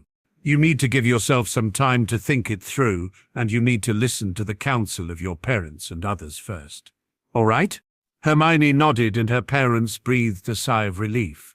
Still, you are my magical guardians. You did cause this. She indicated her ring to happen, and I know I can trust you to do right by me. Again, thank you, said Cygnus. I'm honored you think that way, but at least discuss it with your parents first. Besides, there's going to be a great deal of paperwork to deal with before reaching that stage. The first of which will be reactivating your house. Once it becomes acknowledged House Dagworth Granger has been reactivated with Hermione as its undisputed head through primogeniture, you're going to find yourselves very quickly courted by others. There will be those who hope you will align your house with theirs. There will be offers of betrothal contracts. What? Blurted Monica, cutting in. Cygnus nodded and said, You know why they're important, Monica. To protect the interests of House Dagworth Granger, it would be wise to engage in a betrothal contract before she marries. However, there is certainly no hurry. Most families these days allow their daughters to fall in love naturally. Then, when she indicates she wishes to enter into marriage with another, the heads or regents of those houses involved sit down and discuss the conditions. One of those conditions, I beg you, will include that at least the second-born son will have the surname Dagworth Granger to ensure the continuation of the line. As your familial protectors, both Harry and I will ensure Hermione and her assets are well protected. Unlike Harry's and Daphne's contract, there will be escape clauses for both parties. I will not make that mistake again. Sorry, she said abashed. With a nod of acceptance, Cygnus continued. Now, by rights, as Hermione's magical guardian, those offers should come to me anyway. But some may try to bypass me by going directly to Hermione. The ring she now wears has built-in protections against someone trying to place compulsion charms or similar on any paperwork they send her. The ring will flash and or vibrate in different patterns if there's any of those sorts of hanky-panky going on. I'll be teaching Hermione what those flashes and vibrations mean and how to use the ring to protect herself from that sort of thing. Next, I believe Harry has already loaned Hermione certain books that cover wizarding etiquette and customs in our world. Harry and Hermione nodded. But, as head of a noble and ancient house, Hermione is going to have to learn more than what is in those books. I believe Isabel will be the best instructor for her for that. Isabel nodded. That means, young lady, said Cygnus, looking at Hermione, you're going to be spending time with Isabel over the first part of your Christmas break before you go visiting your grandmother with your parents, and possibly after you return.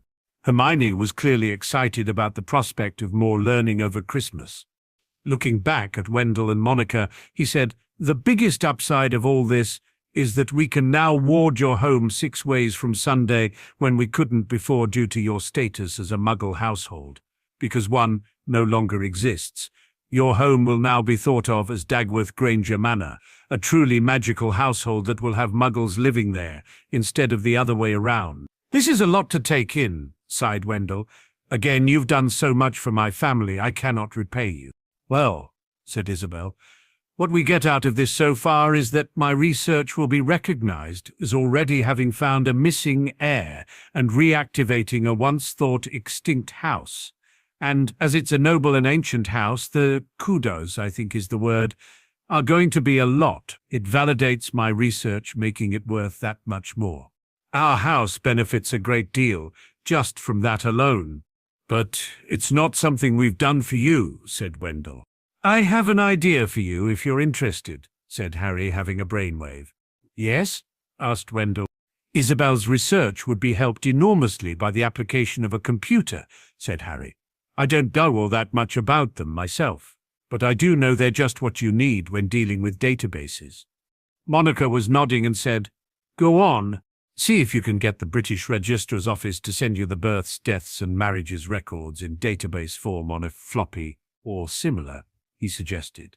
Then ask Cygnus to send you a copy of all the records in the Book of Bloodlines associated with extinct houses, and enter that information into the database.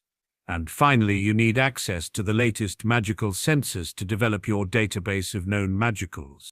And then I can run a matching script to compare names between the three, looking for similarities, said Monica, nodding thoughtfully. Exactly, said Harry. I don't know what any of that meant, said Isabel. But it sounds as if you've a way to find other heirs of perceived extinct houses. Yes, said both Monica and Harry. A computer is a machine that can count and compare data, little pieces of information, extremely fast, said Monica. Database management, as Harry described, is one of the main reasons computers exist in mainstream life today. It's what they're built to do. I even have the perfect piece of software already installed on my computer to do the job. The longest and most tedious part will be taking the information from this Book of Bloodlines and the magical census you mentioned and entering that data information into the database. However, once it's in, it'll only take minutes for the computer to make the matches. You can do this? Asked Isabel, a little shocked. Yes, replied Monica, easily, and I can even show you on the computer how it's done. It's just tedious to enter all the data information. If you do this, breathed Isabel, thinking furiously. Harry laughed and asked, how many extinct houses being reactivated due to your combined research do you think it will take before the minister wants to hang an Order of Merlin around your neck, and how do you think he'll react when the Wizengamot find out it's a muggle involved? Turning to Monica, he said, trust me on this. If you pull this off, and I've no doubt you will, she'll be begging Daphne and I to name our firstborn daughter after you. Yes, said Isabel, glaring at him with a smirk. I will. That had everyone laughing. And what about my poor hand, writing it all out? Asked Cygnus. Harry grinned and shook his head. Monica only needs to be able to read the pages to transcribe the information into the computer. Turning to Wendell, he said, how about you purchase a little pocket camera with an automatic flash for Cygnus and show him how to load the canisters and batteries? Grinning back, Wendell said, then all he needs to do is photograph the relevant pages and return the canisters to us for developing. That'll speed the whole thing up immensely. Good idea. After ordering lunch and engaging in further discussions and arrangement of times for various visits, they were finally able to get to Christmas shopping. Harry was glad when they finally returned to Greengrass Estate to rest. He wanted to just collapse on his bed and snooze, but he also wanted to get his gifts for others wrapped first. He wouldn't tell them to their faces, but he didn't trust either Astoria or Sirius not to peek before they were wrapped. Both thought it was part and parcel of the Christmas present ritual to try and find out what they would be receiving in advance of the day. Harry was even using the idea of placing small gifts in large boxes and wrapping them and shrinking large gifts before wrapping them just to try and throw the two sneaks off. Luckily, he had all the unwrapped gifts inside his emptied-for-the-purpose trunk, and was only taking out one gift at a time to wrap it when Astoria came bursting into the room without knocking. She had a wide, excited grin on her face that quickly fell when she didn't catch Harry with her unwrapped present out in the open. Tory, he yelled at her. Not catching Harry unprepared, she pouted, stamped her foot, and stormed off in a huff. Harry just grinned at her retreating form. She may have almost caught him the previous year, but not this one. He'd learnt and prepared. Harry had just banished the door close behind her, when Daphne opened the door back up and came in. I take it Tori just came bursting in without knocking to see if she could catch you with all the Christmas presents you'd bought out in the open. Right in one, replied Harry. Hesitating for just a moment, she then slinked over to Harry, throwing her arms around his neck and, with a breathy whisper, asked, "Any clues you want to give me about mine?" Though all the hairs on the back of his neck and arms all stood up from her breath on his ear, Harry emotionally fought through the effect it had on him and squeaked, "No." She pulled back from him with a frustrated frown.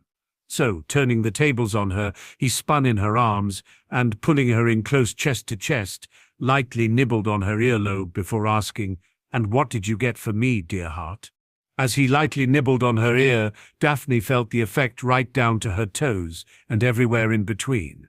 She moaned ever so slightly before she was able to gather up her own courage and say, "No, you won't get it out of me, that's unfair." Pulling back, Harry chuckled and said, "I'm only using your own tactics against you." She pulled completely out of his arms and, with a frown, said, "I'm a girl. We're allowed to use our feminine wiles on you males." "Huh?" asked Harry before quickly darting across and scooping her back into his arms. Once he had her firmly within his grip, he bent forward and lightly kissed her neck over and over. After about half a dozen kisses, with Daphne lightly squirming in his arms and mewling a little, he asked, "Is that the way you really want it?" "Oh, Merlin, no," she moaned. Harry quickly pulled back, out of her arms and reach, and with a grin said, "Good," before turning around and walking back to his trunk, pretending to ignore her. He had his back to her because what he couldn't ignore and suspected she would notice was that she had an effect on him, a very physical effect on him. For her own part, it's likely Daphne wouldn't have noticed anyway, because she too felt the effects of his kissing on her own body. When she did notice it, she just squeaked a little and fled his room. After she left, Harry used his wand to once more banish the door close. "Damn," he thought, thinking of his own bodily reaction within his pants. "I didn't expect that to happen just yet." But he was pleased that part of his life was finally starting to occur. He was getting worried something was wrong because he noticed the other boys in his dorm were beginning to have bodily changes. Hair was starting to grow. So, each rhythm of the flash and each color of the flash showed different things, said Hermione. "Exactly," replied Cygnus. Harry and Hermione were in the informal dining room with Cygnus. He had laid out parchment and various drinks that had been potioned in one form or another, or charmed in one way or another, or any combination of the two. Each taking turns, Harry and Hermione were able to identify various potions and charms placed on or within each. A parchment had a compulsion charm placed on it. A drink was spiked with a loyalty potion. A letter had both a love potion and a compulsion charm on it, and others included various poisons. Each is designed in some way to control you, or just flat out poison you, instructed Cygnus. Therefore, each is picked up by the ring you wear. For example, the compulsion charm could be keyed to make you sign a document, and a love potion, such as a mortentia, can be keyed to make you fall in love with someone. Combinations of what are otherwise pretty benign can become quite nasty. A compulsion charm keyed with a love potion can lead you to committing murder, something which happened almost 100 years ago now. Thankfully, there are laws against these sorts of things, and the rings help. As you're an unattached witch, Hermione, such things can also be considered an attempt at line theft, which can see the perpetrator executed or just stuffed into Azkaban for the rest of their life. However, it needs to be caught before it has an effect on you, and you need to be ready to push charges against the culprit. That's why you must always wave your right hand down low over everything that arrives via owl or elf, whatever is handed to you, and anything not prepared specifically by your own elves. Especially, first check all the food and drink you're going to consume at Hogwarts before putting it in your mouth. Hermione nodded, recognizing the severity of the matter. "Good," said Cygnus with a nod. "Now, I believe Isabel will be waiting for you in the parlor." "Thank you, Cygnus," she said before darting off. "I see what you mean about how she's an information sponge like you, but in a different way," said Cygnus, looking at Harry. "Hermione doesn't have my eidetic memory," said Harry, "but she makes up for it by studying even harder. I would have never, on my own, been able to get our little group of friends up to holding the top 7 spots in school. That is a combination of Hermione's drive and the intelligence of our friends. And of your leadership, Harry," said Cygnus with a smile. "Don't sell yourself short. You're the glue that holds that group together, irrespective of the house boundaries, and it's your leadership that makes your group excel in their studies."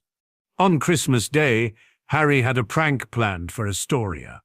He rose early and quietly got ready for the day.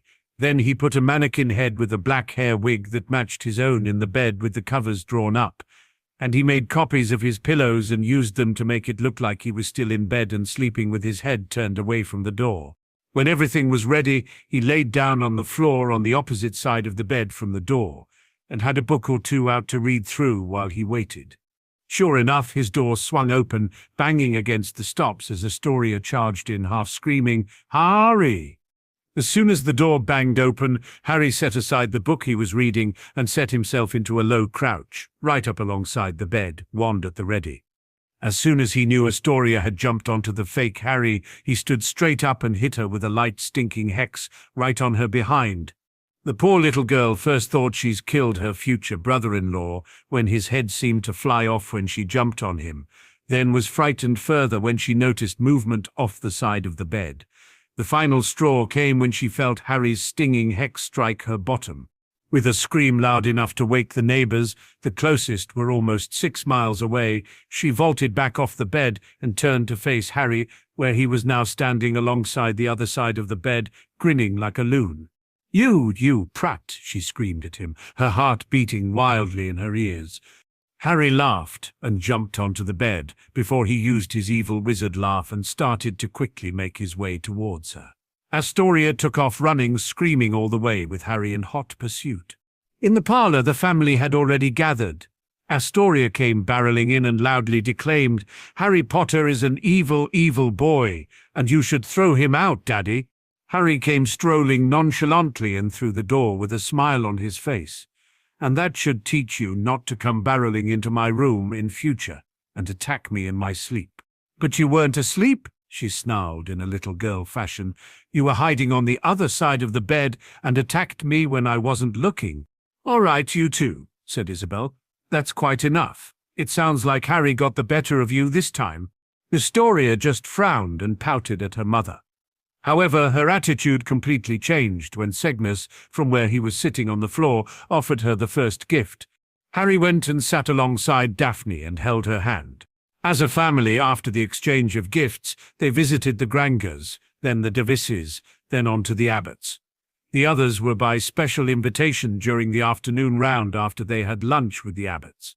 Harry and Daphne visited a short time with Gran and Neville at Longbottom Hall, as they were due to visit St. Mungo's to see Neville's parents, then went on to Bones Manor to visit with Aunt Amelia and Susan, and finally to the Black House to visit Sirius and Remus. They returned well before dinner, with Sirius and Remus in tow, as they had to be home before the older Greengrasses headed off to the Ministry Yule Ball. Tracy, Susan, Neville, and Hannah all had permission to overnight at Greengrass Estate because Sirius and Remus promised to oversee all of the kids, including Astoria.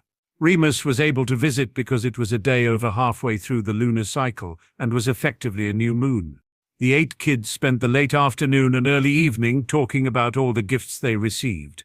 Harry was especially proud of the new trunks he bought, each for Daphne, Astoria, and Hermione.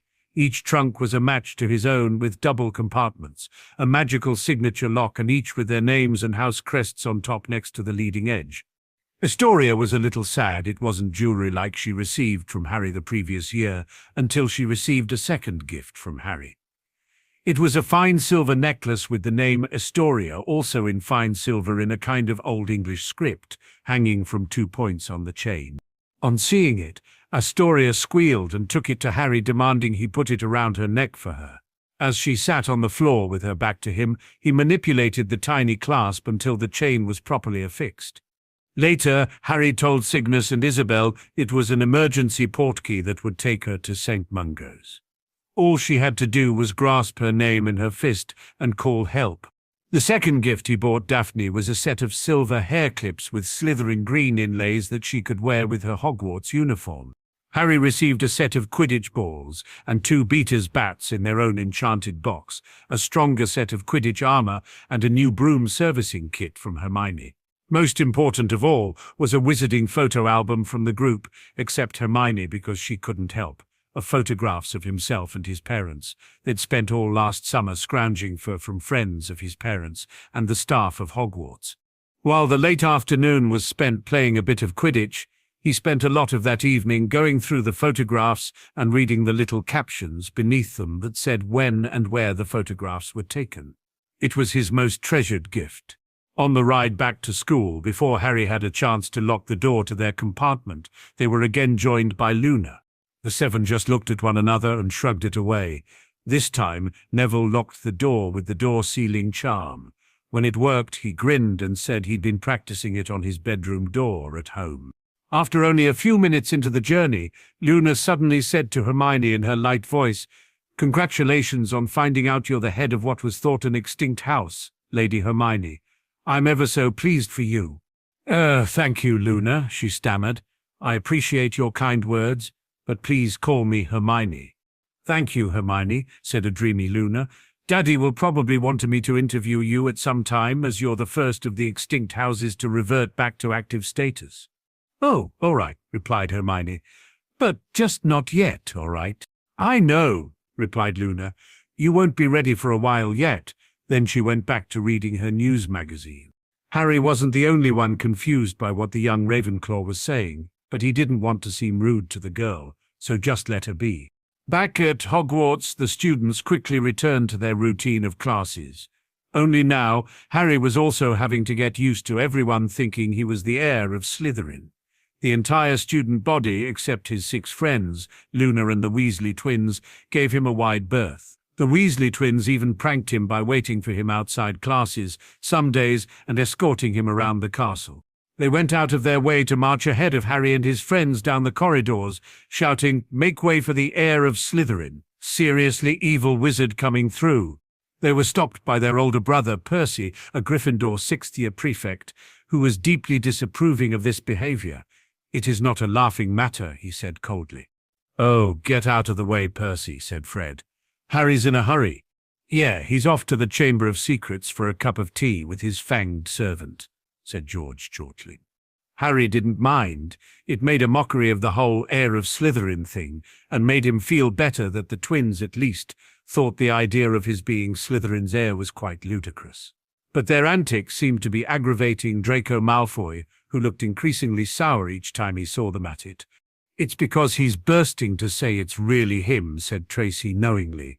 "You know how he hates anyone beating him at anything, and you're getting all the credit for his father's dirty work." Having managed to escape from the Weasley twins one afternoon by way of his invisibility cloak, Harry was heading for the corridor where Mrs. Norris was attacked when he heard caretaker Filch. "Even more work for me. Mopping all night, like I haven't got enough to do. No, this is the final straw. I'm going to Dumbledore." His footsteps receded along the out-of-sight corridor, and he heard a distant door slam. Harry poked his head around the corner and could see Filch had long gone. He was once again on the spot where Mrs. Norris had been attacked, and at a glance he could see what Filch had been shouting about. A great flood of water stretched over half the corridor, and it looked as though it was still seeping from under the door of the girls' bathroom. Now that Filch had stopped shouting, he could hear wails echoing off the bathroom walls. Harry wondered who the girl was who was crying, and was about to investigate when he realized it must have been that ghost the girls told him about, Moaning Myrtle. Instead, he decided it wasn't worth finding out and left, continuing on his way. He'd managed to sneak past the flooding and was just about to leave the corridor when he saw a first-year Gryffindor girl coming the other way. It was young Ginevra Weasley, and she was walking as if in a daze. He was going to stop her and ask her if she was all right when he realized that she couldn't see him. Anyway, under the invisibility cloak. Talking to her meant removing the cloak, and removing the cloak meant tolerating the whole fear of him being the heir of Slytherin, probably even from her. Instead, he sighed as he watched her go and hurried on. He'd check with the twins later to ask if their sister was all right. It was New Year's Eve when it became public knowledge via the Daily Prophet that the previously thought extinct house of Dagworth Granger had been reactivated. However, it wasn't public knowledge as to the identity of the new head of house. As Harry had expected, it wasn't long before someone in the ministry was sufficiently bribed by the Daily Prophet to release the information to them on the sly. It became front-page news that the head of the noble and most ancient house of Dagworth Granger was Hermione only a few days after their return to Hogwarts. Harry had planned to send an immediate owl message to Cygnus and Wendell when it occurred, but as it was front-page news, he knew both men would be aware of it the same time he was. When the Daily Prophet was read by the students and staff, word quickly spread around the tables. Most were quite surprised, and some were pleased for her. However, there were some dirty looks directed Hermione's way from the Slytherin table. Before things got out of hand, Harry and Daphne escorted Hermione to the front of the head table and stood with her facing the students. He called, "May I have everyone's attention, please?" It wasn't necessary, though, as they already had it. I know the Daily Prophet is often full of lies and untruths. Ha! Take that! But in this instance they are essentially correct. Through diligent research over the past few months, just before Christmas, it was discovered our friend, Miss Hermione Jean Granger, is a direct descendant of Hector Dagworth Granger, the first Lord and head of the noble and ancient house of Dagworth Granger. As planned, Hermione lifted her right hand and showed her head of house ring. This, of course, means she is not a Muggle-born, but is instead a half-blood like me, continued Harry. I'm sure you'll congratulate her on this discovery when you have the opportunity. For Lady Hermione, this means she has the burden of taking seat within the Wizengamot when she comes of age, and will be formally known as Lady Hermione Jean Dagworth Granger. In the meantime, she will remain Miss Hermione Granger here at school, unless, of course, she is emancipated earlier. Harry and Daphne then stepped apart from her. Daphne gave a slow, low curtsy while Harry gave a bow accorded one head of house to another. Then Hermione gave a slow and slightly deeper curtsy back. What Harry and Daphne were pleased to note was the number of bows and curtsies accorded Hermione from the students and staff before light applause broke out. Even some of the Slytherins of noble stock, though they were clearly unhappy to do so, accorded her the courtesy. Harry and Daphne were not surprised to note Malfoy wasn't one of them. Harry and Daphne then escorted a blushing, quite embarrassed Hermione back to her seat. The owls started flocking in the very next day. The group helped her sort through them and forward on everything of relevance to Cygnus. Thankfully, there were no suspect documents or packages. However, every time they discovered a betrothal contract, Hermione didn't know whether to blush in embarrassment or anger. It was even worse for her when one of those contracts was for a boy attending Hogwarts at that time. She couldn't help but look in their direction.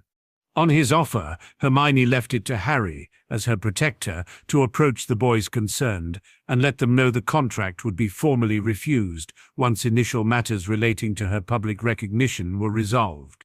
He had the most fun doing it when one of the boys happened to be Cedric Diggory.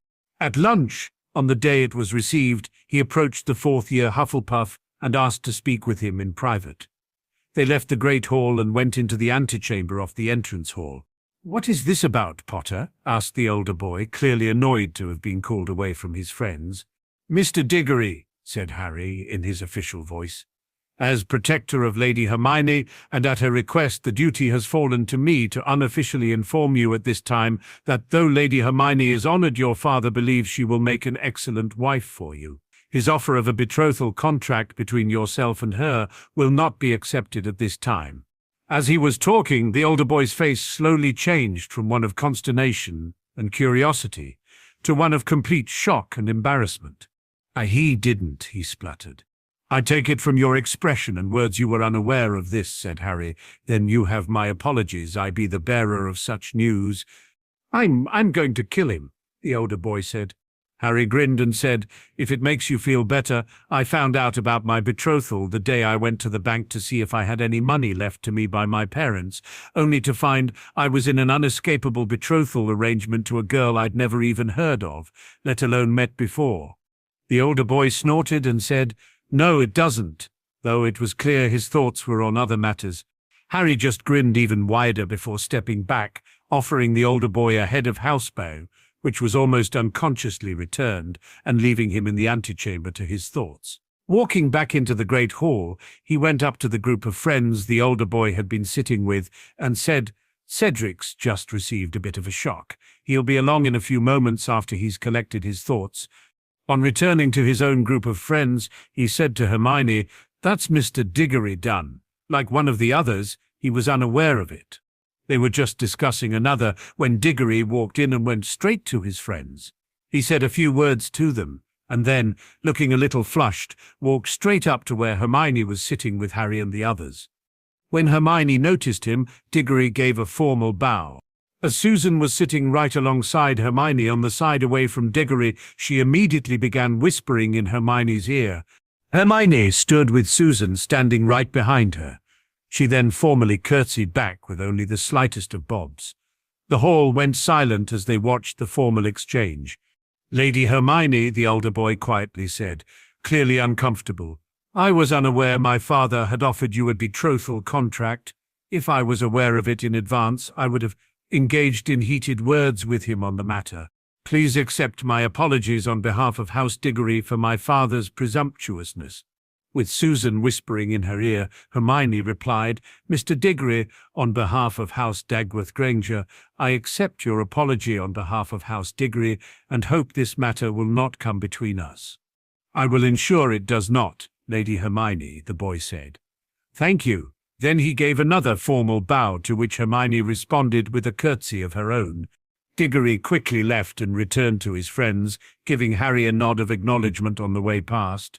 Still very lightly blushing in embarrassment, the hubbub of conversation returned among the tables. Now that took courage, said Harry. The others agreed. And Hermione? Asked Harry, looking towards the still embarrassed girl. That was very well done. It was Susan, began Hermione. Hush, said Susan, riding over the top of her. It was you. I just provided you with the formal phrasing. January faded into February, and though the attacks seemed to have stopped, the other students were still skittish around Harry.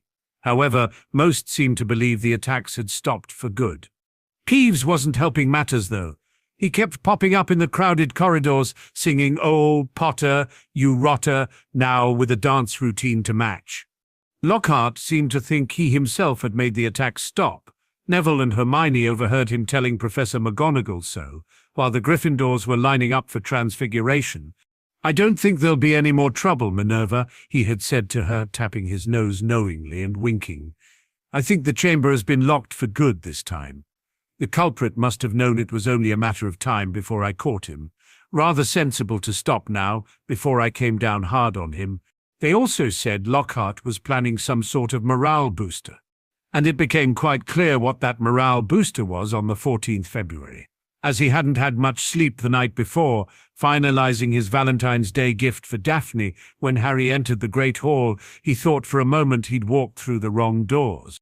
The walls were all covered with large, lurid pink flowers. Worse still, heart-shaped confetti was falling from the enchanted ceiling. Harry went over to the Gryffindor table, where the others were sitting, and Hermione, Susan, and Hannah seemed to have been overcome with giggles. Daphne was looking at him while holding a twined pair of sapphire blue roses.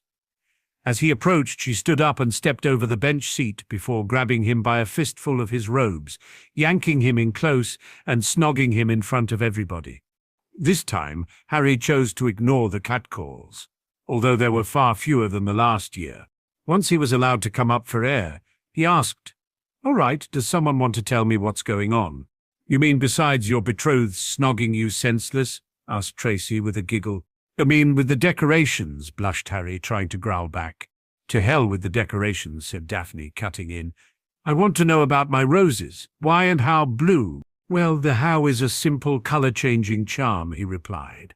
"I took white rosebuds and turned them sapphire blue. The why is so you can have them shrunk and transfigured to enameled metal like last year's roses, and then be able to wear them with the jewelry I bought you Christmas before last." She reached across and kissed him on the cheek.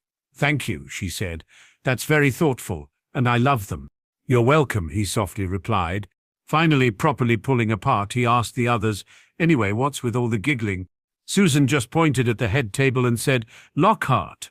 Harry, while taking seat with Daphne, looked up just in time to see Lockhart, wearing lurid pink robes to match the decorations, waving for silence. The teachers on either side of him were looking stony-faced. From where he sat, Harry could see a muscle twitching in Professor McGonagall's cheek. Snape looked as though someone had just fed him a large beaker of Skellig Road. "Happy Valentine's Day," shouted the fop, "and may I thank the 46 people who have so far sent me cards. Yes, I have taken the liberty of arranging this little surprise for you all, and it doesn't end here." Lockhart clapped his hands, and through the doors to the entrance hall marched a dozen surly-looking dwarfs. And not just any dwarfs, however. Lockhart had them all wearing golden wings and carrying harps. My friendly card-carrying cupids, beamed Lockhart. They will be roving around the school today delivering your valentines. And the fun doesn't stop here. I'm sure my colleagues will want to enter into the spirit of the occasion. Why not ask Professor Snape to show you how to whip up a love potion? And while you're at it, Professor Flitwick knows more about entrancing enchantments than any wizard I've ever met. The sly old dog. Professor Flitwick buried his face in his hands. And Snape was looking as though the first person to ask him for a love potion would be force-fed poison. When the owl mail came in, each of their girls received a rose in their own house colours with a card. This year, the card and roses came from both Neville and Harry. Harry had decided to help Neville out with the colour-changing charm for each of the roses. Tracy and Daphne each received a silver rose with green edging, Susan and Hannah each received a gold rose with black edging, and Hermione received a red rose with gold edging. Both boys were suitably rewarded, similar to Neville's reward the previous year, and just because they could, Luna received her own friendship card, together with a blue rose with bronze edging. When she saw the other girls kissing Neville and Harry on the cheek, she came over and planted her own on each boy's cheek as well. "Thank you, Neville. Thank you, Harry," she said with an odd expression. "I shall treasure this, always," and returned to the Ravenclaw table. "You gave Luna one?" Daphne asked Harry, with her own odd expression. Harry shrugged and said, "We had the spare. Besides, I never see her with any friends, and our offer of friendship should make her day for her."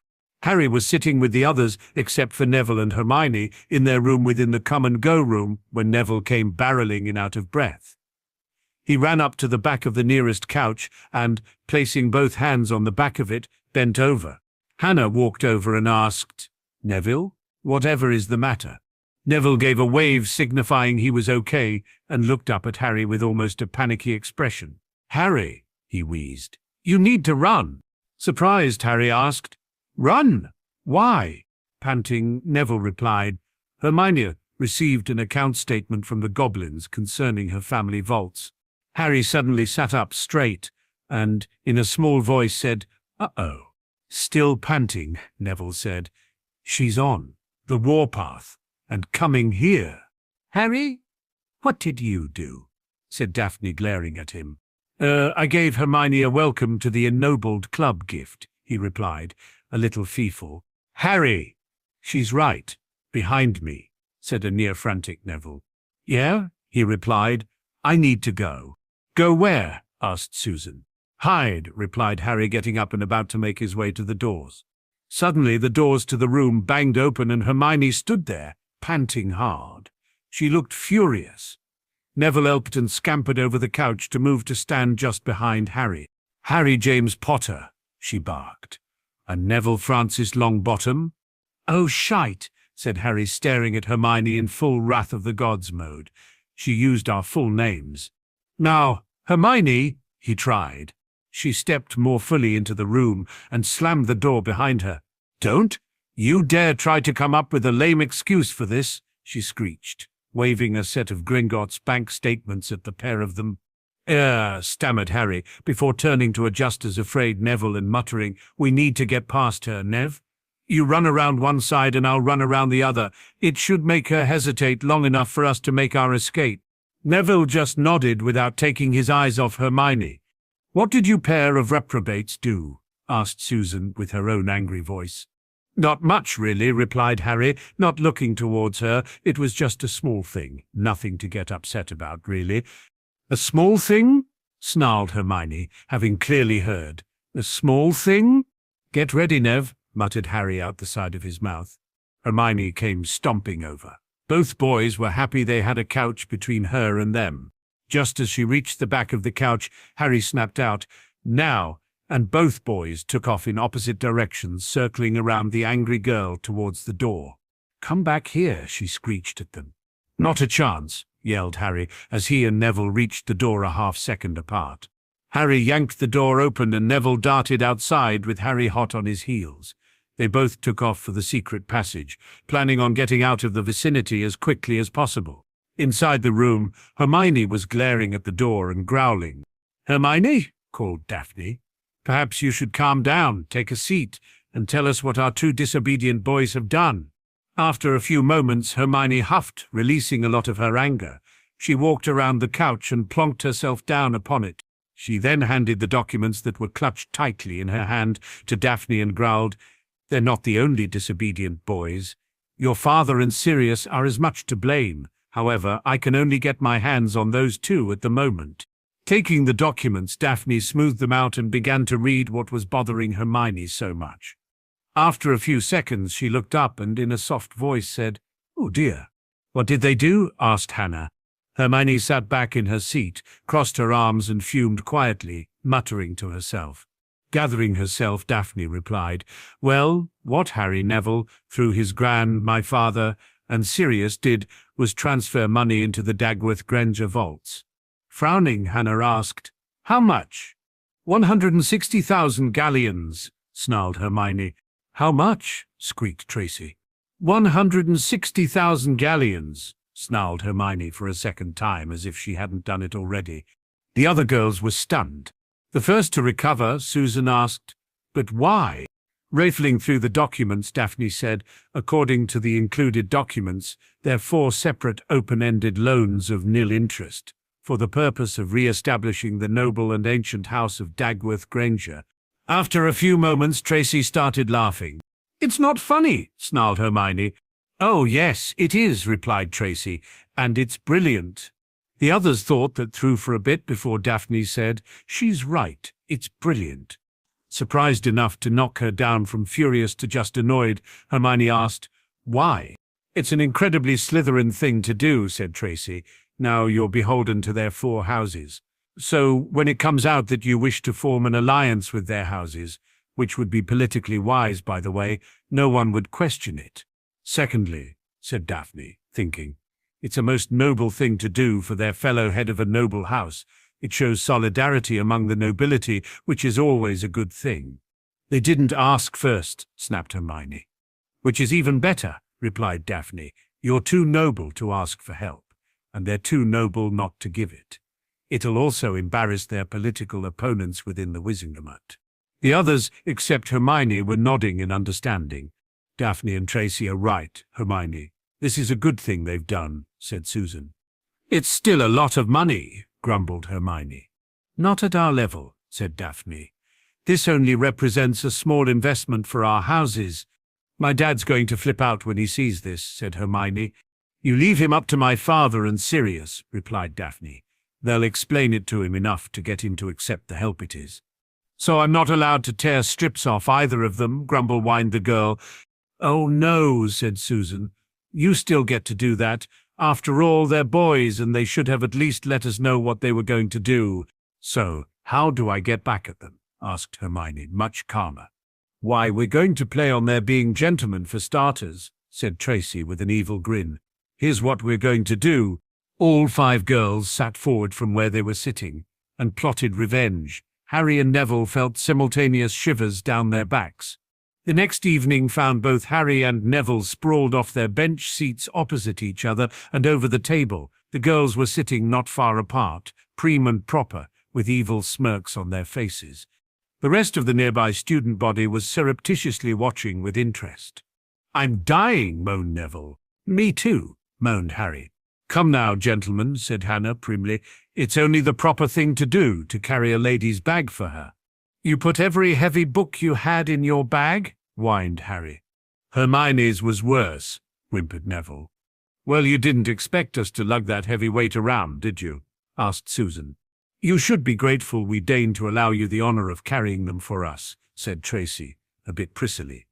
Both boys spent the time between meals and classes lugging sometimes 2, occasionally 3, other bags on top of their own, through the castle, and the girls weren't backwards in offering the service of the boys to carry the bags for other girls. Harry, if he was a true gentleman, would have admitted Neville had it worse because he always had Hermione with him. Without a second-year female Ravenclaw in their group, Harry got off a little easier. However, Neville was also a little bigger than Harry and had the extra muscle mass from working in the family greenhouse over summer.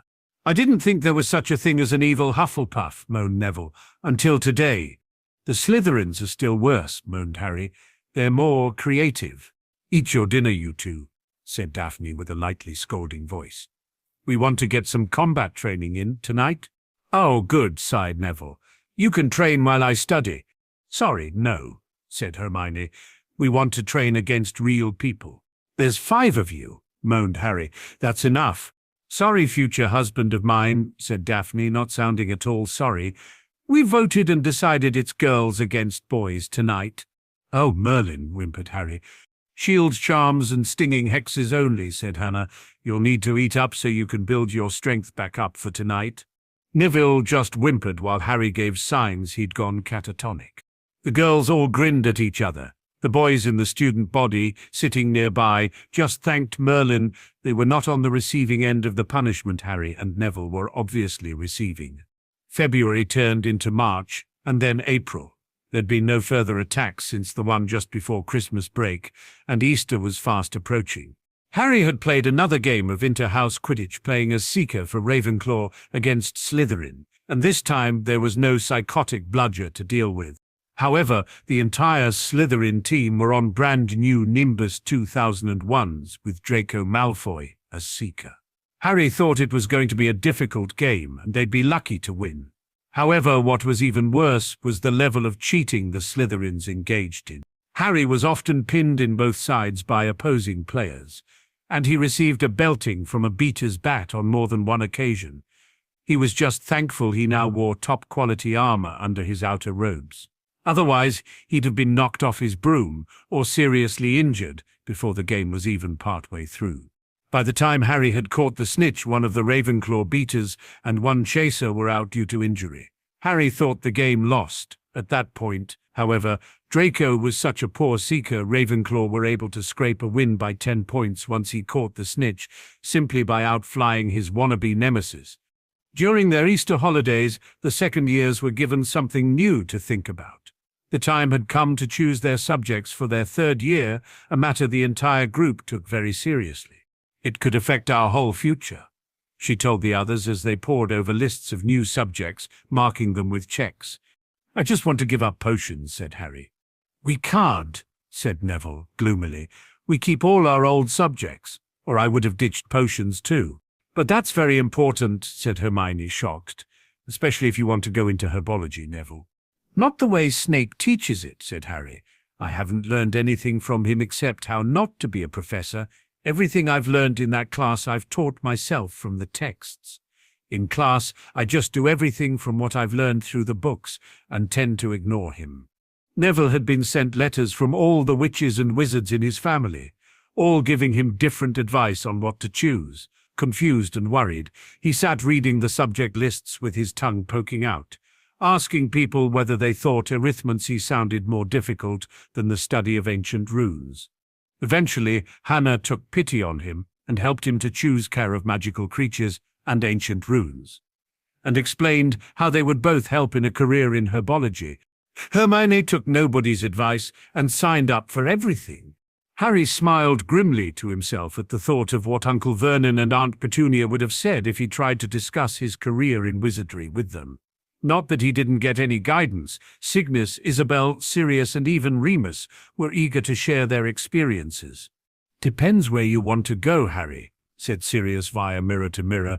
It's never too early to think about the future, so I'd recommend divination. People say Muggle studies is a soft option, but I personally think wizards should have a thorough understanding of the non-magical community, particularly if they're thinking of working in close contact with them.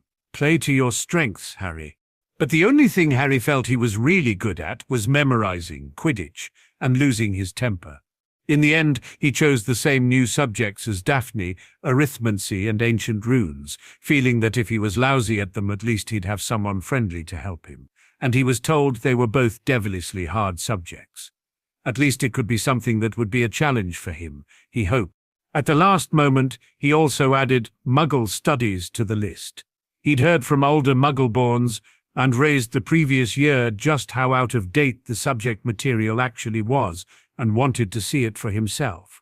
If it proved too antiquated, he could easily drop it early for no penalty. When he finally got in to see Professor Flitwick to discuss his choices, the little professor was genuinely quite excited. Just like your mother, he exclaimed. Mind you, she dropped Muggle studies like a hot dragon's egg after only a few weeks. She mentioned something about, let's see, antediluvian notions of what's right under our noses. Yes, I remember it well because I had to look the word up. Imagine that. And it's never wise to insult a goblin's nose, you know. When his head of house finally calmed down, he told Harry he was more than happy to accept his choices, and that he'd also be winning a bet with some of the other staff about what he'd choose. Professor Dumbledore seemed to be of the belief you'd choose divination and Muggle studies, as it's be the easy option for you, he said. I have no idea why. You're one of our top students. Harry left the interview happy with his choices and amused at his head of house's antics. On Saturday, the 8th of May, Harry hurried down to the Quidditch pitch early to talk to the Weasley twins about the weaknesses on the Hufflepuff team. He was hoping the Gryffindor team would defeat the Puffs to make the last game of the season, Ravenclaw against Gryffindor, the decider. So far, Hufflepuff had defeated Slytherin. Ravenclaw had defeated Hufflepuff, Slytherin had defeated Gryffindor, and Ravenclaw had defeated Slytherin. That left the Gryffindor against Hufflepuff and Gryffindor against Ravenclaw matches. Gryffindor had already lost to the Slytherins due to a weak performance by their seeker. But their chasers and beaters were extraordinary. When Malfoy finally caught the snitch, Gryffindor were only 120 points ahead. Though they had already lost a game each, both Gryffindor and Hufflepuff had racked up considerable points with Hufflepuff slightly ahead, and it was the points that decided who won the Quidditch Cup. Hence, Harry was hoping the Griffiths would win. He was in with the boys, talking when Lee Jordan burst in. The game's been cancelled, he blurted. There's been another attack before running out again. Harry sighed and said, Well, at least I can't be blamed for this one. I've been with you guys all morning, and we'll swear by that. For you, Harrykins. As will we, said Alicia Spinnet, one of their chasers, who'd just walked in with the other two girls. Thank you, said a very heartfelt Harry. Harry waited for the Griffs to get changed out of where they'd gotten to in their Quidditch robes, and walked with them back to the castle. As they were approaching the main doors, Professor Flitwick was waiting for them. The diminutive professor looked quite anxious. Professor? Asked Harry. We heard of the attack. Yes, Mr. Potter, I know, he said. Please come with me. With a sigh, Harry said, Surely Dumbledore doesn't still think I had anything to do with these attacks, does he? No, said the professor. Please follow me. We're going to the infirmary, not the headmaster's office, and walked off. Quite concerned now, Harry hurried after the quite quick charms professor. Professor Flitwick? Asked Harry. Why the infirmary? As he was hurrying after the much smaller professor, Harry noticed the students were no longer looking at him in fear. Now they were looking at him with shame and sorrow, ducking their heads down or turning them away. By the time they reached the doors to the infirmary, Harry's emotional state was approaching panic. Please, please, don't let it be Daphne or my other friends, he prayed. But if it wasn't, why was he being rushed to the infirmary? And why were the other students reacting as they were? Trotting in through the double doors to the infirmary, Harry quickly looked around. He saw Dumbledore, Snape, McGonagall, and Madame Pomfrey hovering over someone lying in a bed. On seeing him, all except Snape looked at him with sadness. Snape just looked back stoically. That, in itself, was a worry, because the man wasn't on the edge of sneering at him. Quickly, Harry rushed over to find out what was going on, and found Daphne lying on the bed, frozen. Her eyes were open, and she had a look of surprise on her face, just like what he remembered seeing on the face of Justin Finch-Fletchley. She was petrified. He did not know how long he stood rooted to the spot. He didn't think he'd even breathed the whole time. His stomach felt as if it had dropped out to hang between his knees. He barely heard a sound until he felt a hand land on his shoulder. Snapping out of his stupor, he found Dumbledore had moved to stand next to him. Harry, the old man gently said, she's alive, just petrified, as are your other friends. Hearing the old man's words, Harry was, at first, relieved. But when he mentioned your other friends, Harry felt his panic begin to rise up again. He snapped his head to look into the eyes of the headmaster and croaked, Who? The old man guided him past Daphne's bed and past the other adults. Then Harry could see who. Miss Davis and Miss Granger, the old man said, as if Harry couldn't see for himself. Neville, Susan and Hannah were standing near their beds. They'd been crying. Hannah looked up and rushed over to him. "Oh, Harry," she sobbed. She was quickly joined by Susan in a similar state. Neville looked away and didn't approach.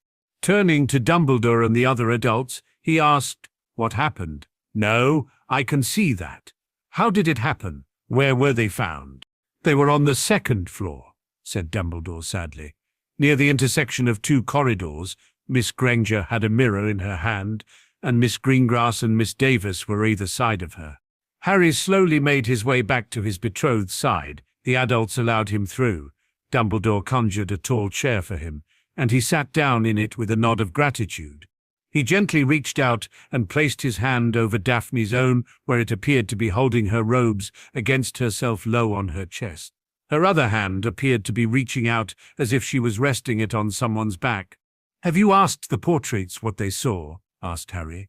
"The portraits were all frozen, Harry," replied Dumbledore, "just as they were at the scenes of the other attacks." "The house elves?" he asked.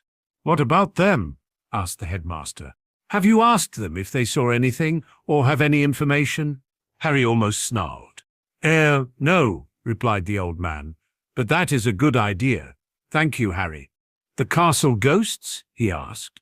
"None in the area," replied the old man, "and after what happened to Sir Nicholas, I would fathom the same would happen to them if they were, and possibly the house elves.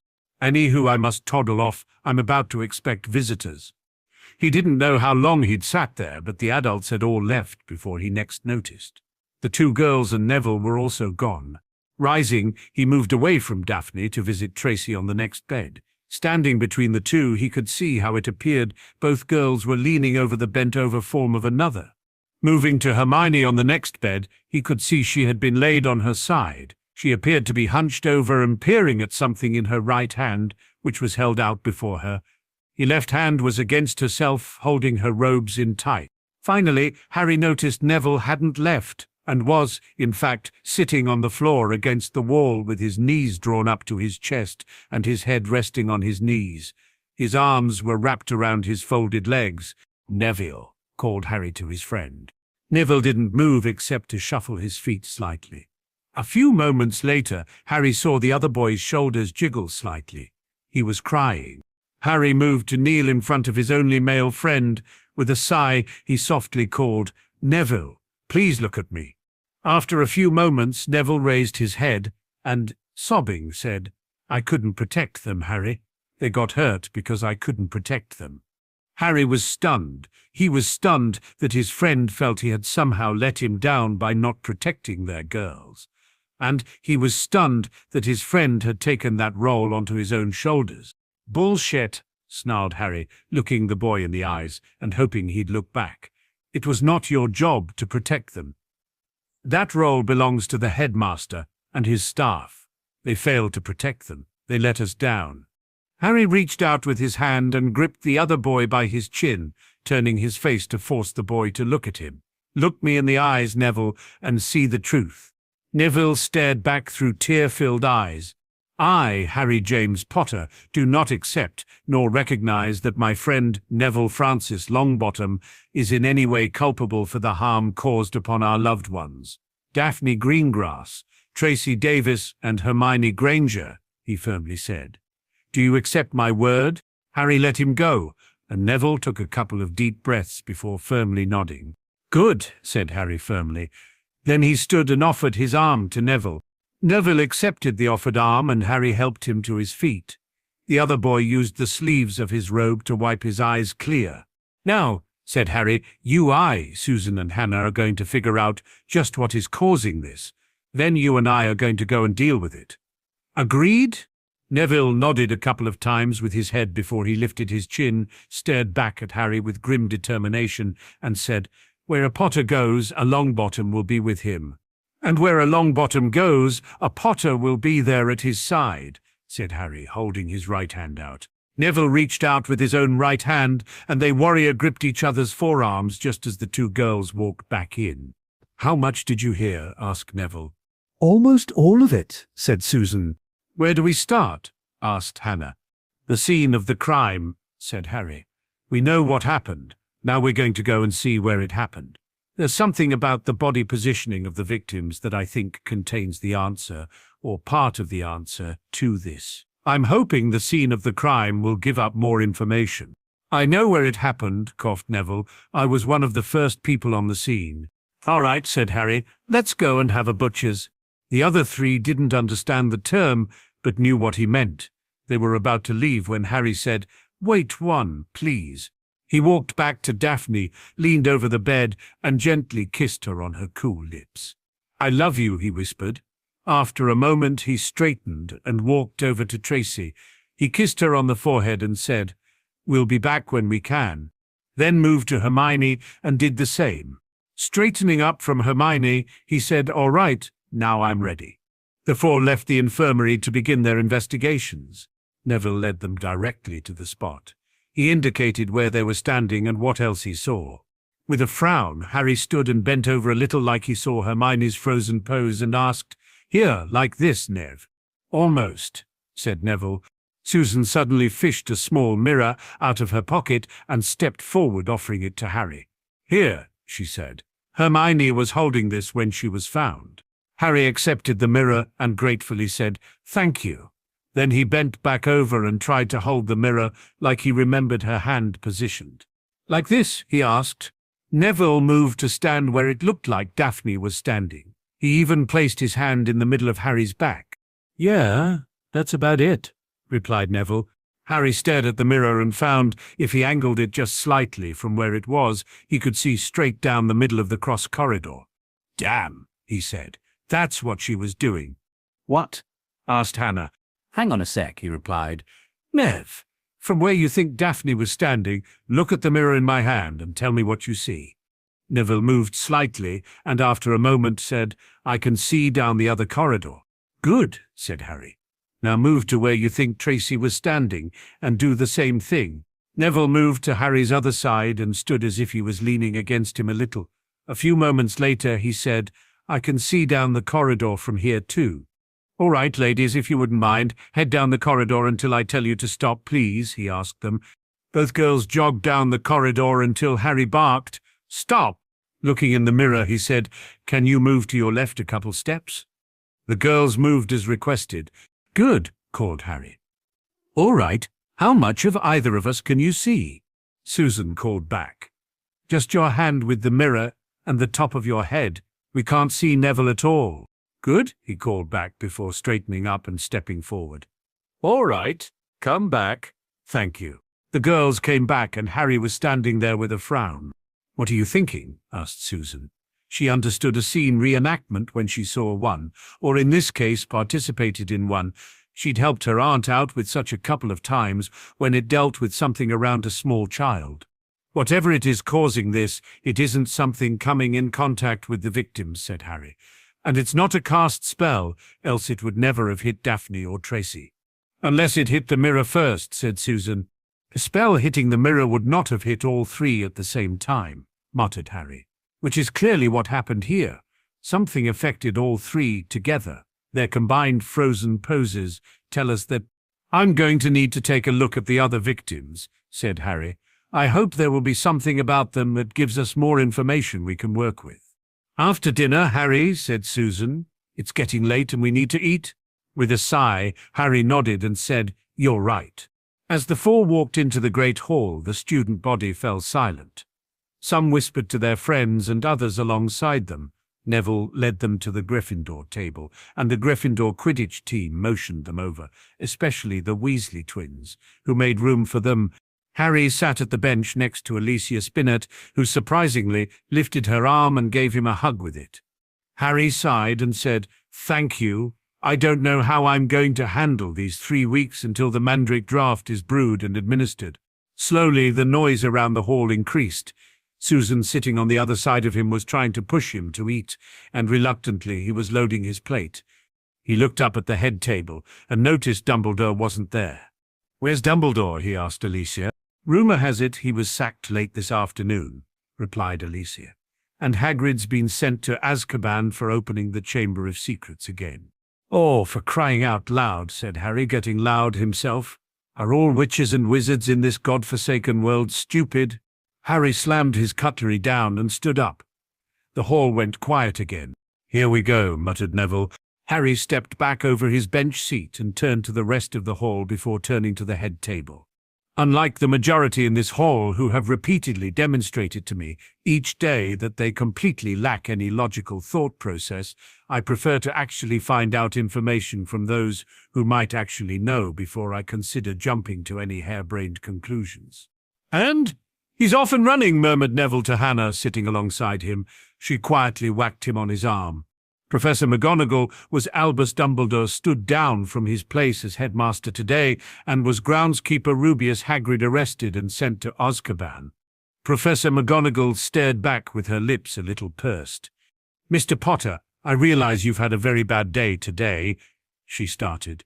"Nowhere near as bad as my betrothed Lady Daphne of House Greengrass, or Lady Tracy of House Davis, or Lady Hermione of House Dagworth Granger," he ranted. "And, by the sounds of it, Albus too many middle names Dumbledore, and especially not as bad as it sounds for Rubeus Hagrid.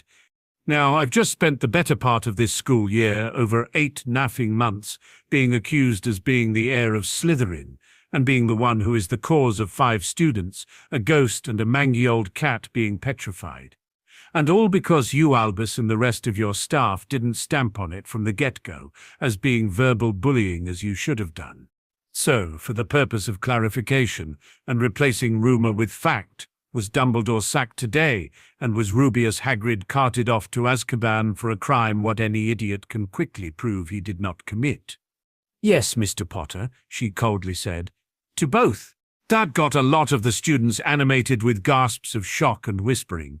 "So you," he continued to rant, pointing a finger at her, "and the rest of you sit there stuffing your faces, pretending everything's fine, while your own colleague is being dragged off to that hell on earth called Azkaban. And not one of you is making even the bare modicum of an effort to contact legal representation for your so-called friend and colleague, to ensure he doesn't spend a single moment on that island. Some bloody friends you are." "What do you mean you can prove he didn't do it?" glared Professor McGonagall. "It's all in the public records, Professor." In June 1943, Hagrid was both expelled from this school and sent to Azkaban because it was believed he opened the Chamber of Secrets back then. You, at least, should remember this because you were a student here at the time. She just nodded while glaring back. At that time, a 5th-year Ravenclaw student named Myrtle Malone was found dead, right? "Yes," she replied, "in the second-floor girls' bathroom, the one she currently haunts." "Yes. The ghost we now call Moaning Myrtle," he said. Hagrid was, to use current vernacular, dobbed in by a 6th-year Slytherin prefect named Tom Marvolo Riddle. Riddle told then Headmaster Dippet it had to be Hagrid because Hagrid was raising an acromantula as a pet, and that the acromantula was responsible for killing the girl. That led to Hagrid's expulsion and term in Azkaban, as a bloody 14-year-old. However, on examination, the body of Myrtle Malone was found not to be marked in any way, nor her body to contain any trace whatsoever of acromantula venom. Therefore, the evidence that led to Hagrid's expulsion and incarceration, the word of another student, was found to be completely false. It was a lie. And yet, that same student, Tom Marvolo Riddle, was given an award for special services to the school, had his photograph and the false story of the event printed on the front page of the Daily Prophet, with both the award and the front page now being proudly displayed in the trophy room here in the castle, and was made head boy the following year, with the last one occurring after it was proven Hagrid's acromantula didn't do it, and the boy lied. No one then stepped forward, other than to see him released from Azkaban, to ensure poor Hagrid received justice.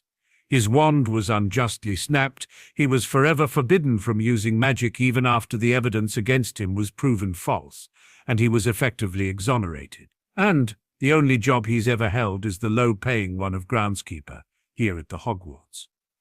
A school he is forever forbidden to study within, and a job of which he is right now the longest-serving member of staff.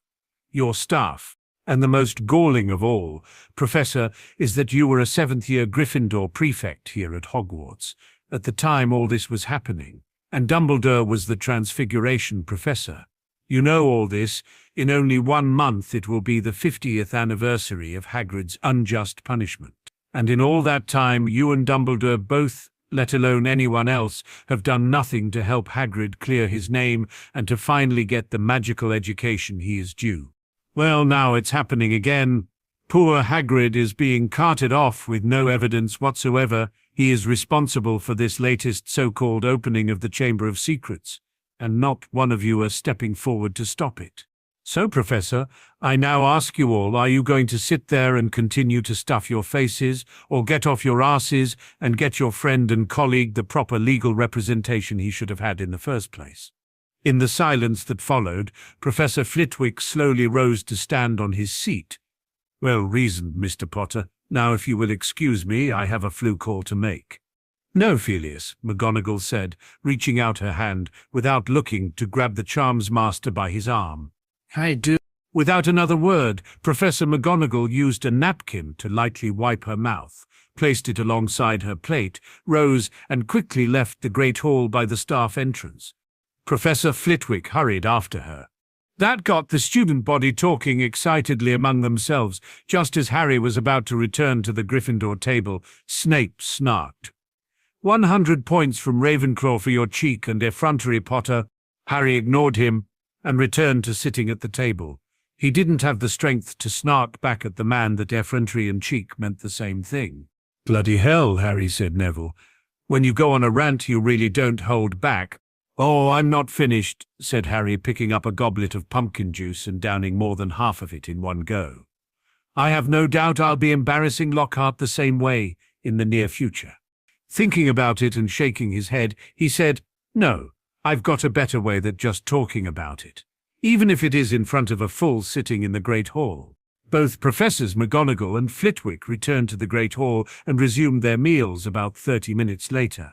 Professor Flitwick caught his eye when they were pointed out to him and, with a slight nod, acknowledged him. Harry knew legal representation was now heading towards Hagrid. Just as the meal was winding up, Harry heard his third most hated voice from behind. So, Potter, you got your betrothed, her friend, and the mudblood.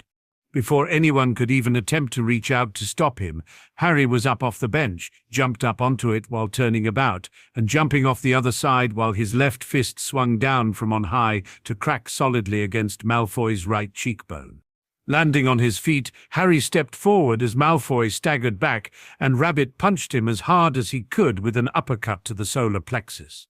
With an "Ers" sound, Malfoy rocked further back, and bent at the waist with both hands coming around to cross and grip his abdomen. A final step through and between the two bully boys who were standing there flat-footed, and Harry finished him up with an uppercut to the bent-over face, breaking the boy's nose and sending him sprawling back onto the floor. Before the shock passed everyone else, Harry barked at Malfoy, where he was writhing on the floor trying to hold his nose and abdomen at the same time. If you ever use that filthy, disgusting word in relation to my protectee, Lady Hermione, again, you and I will cross wands in a Class 3 wizard's duel.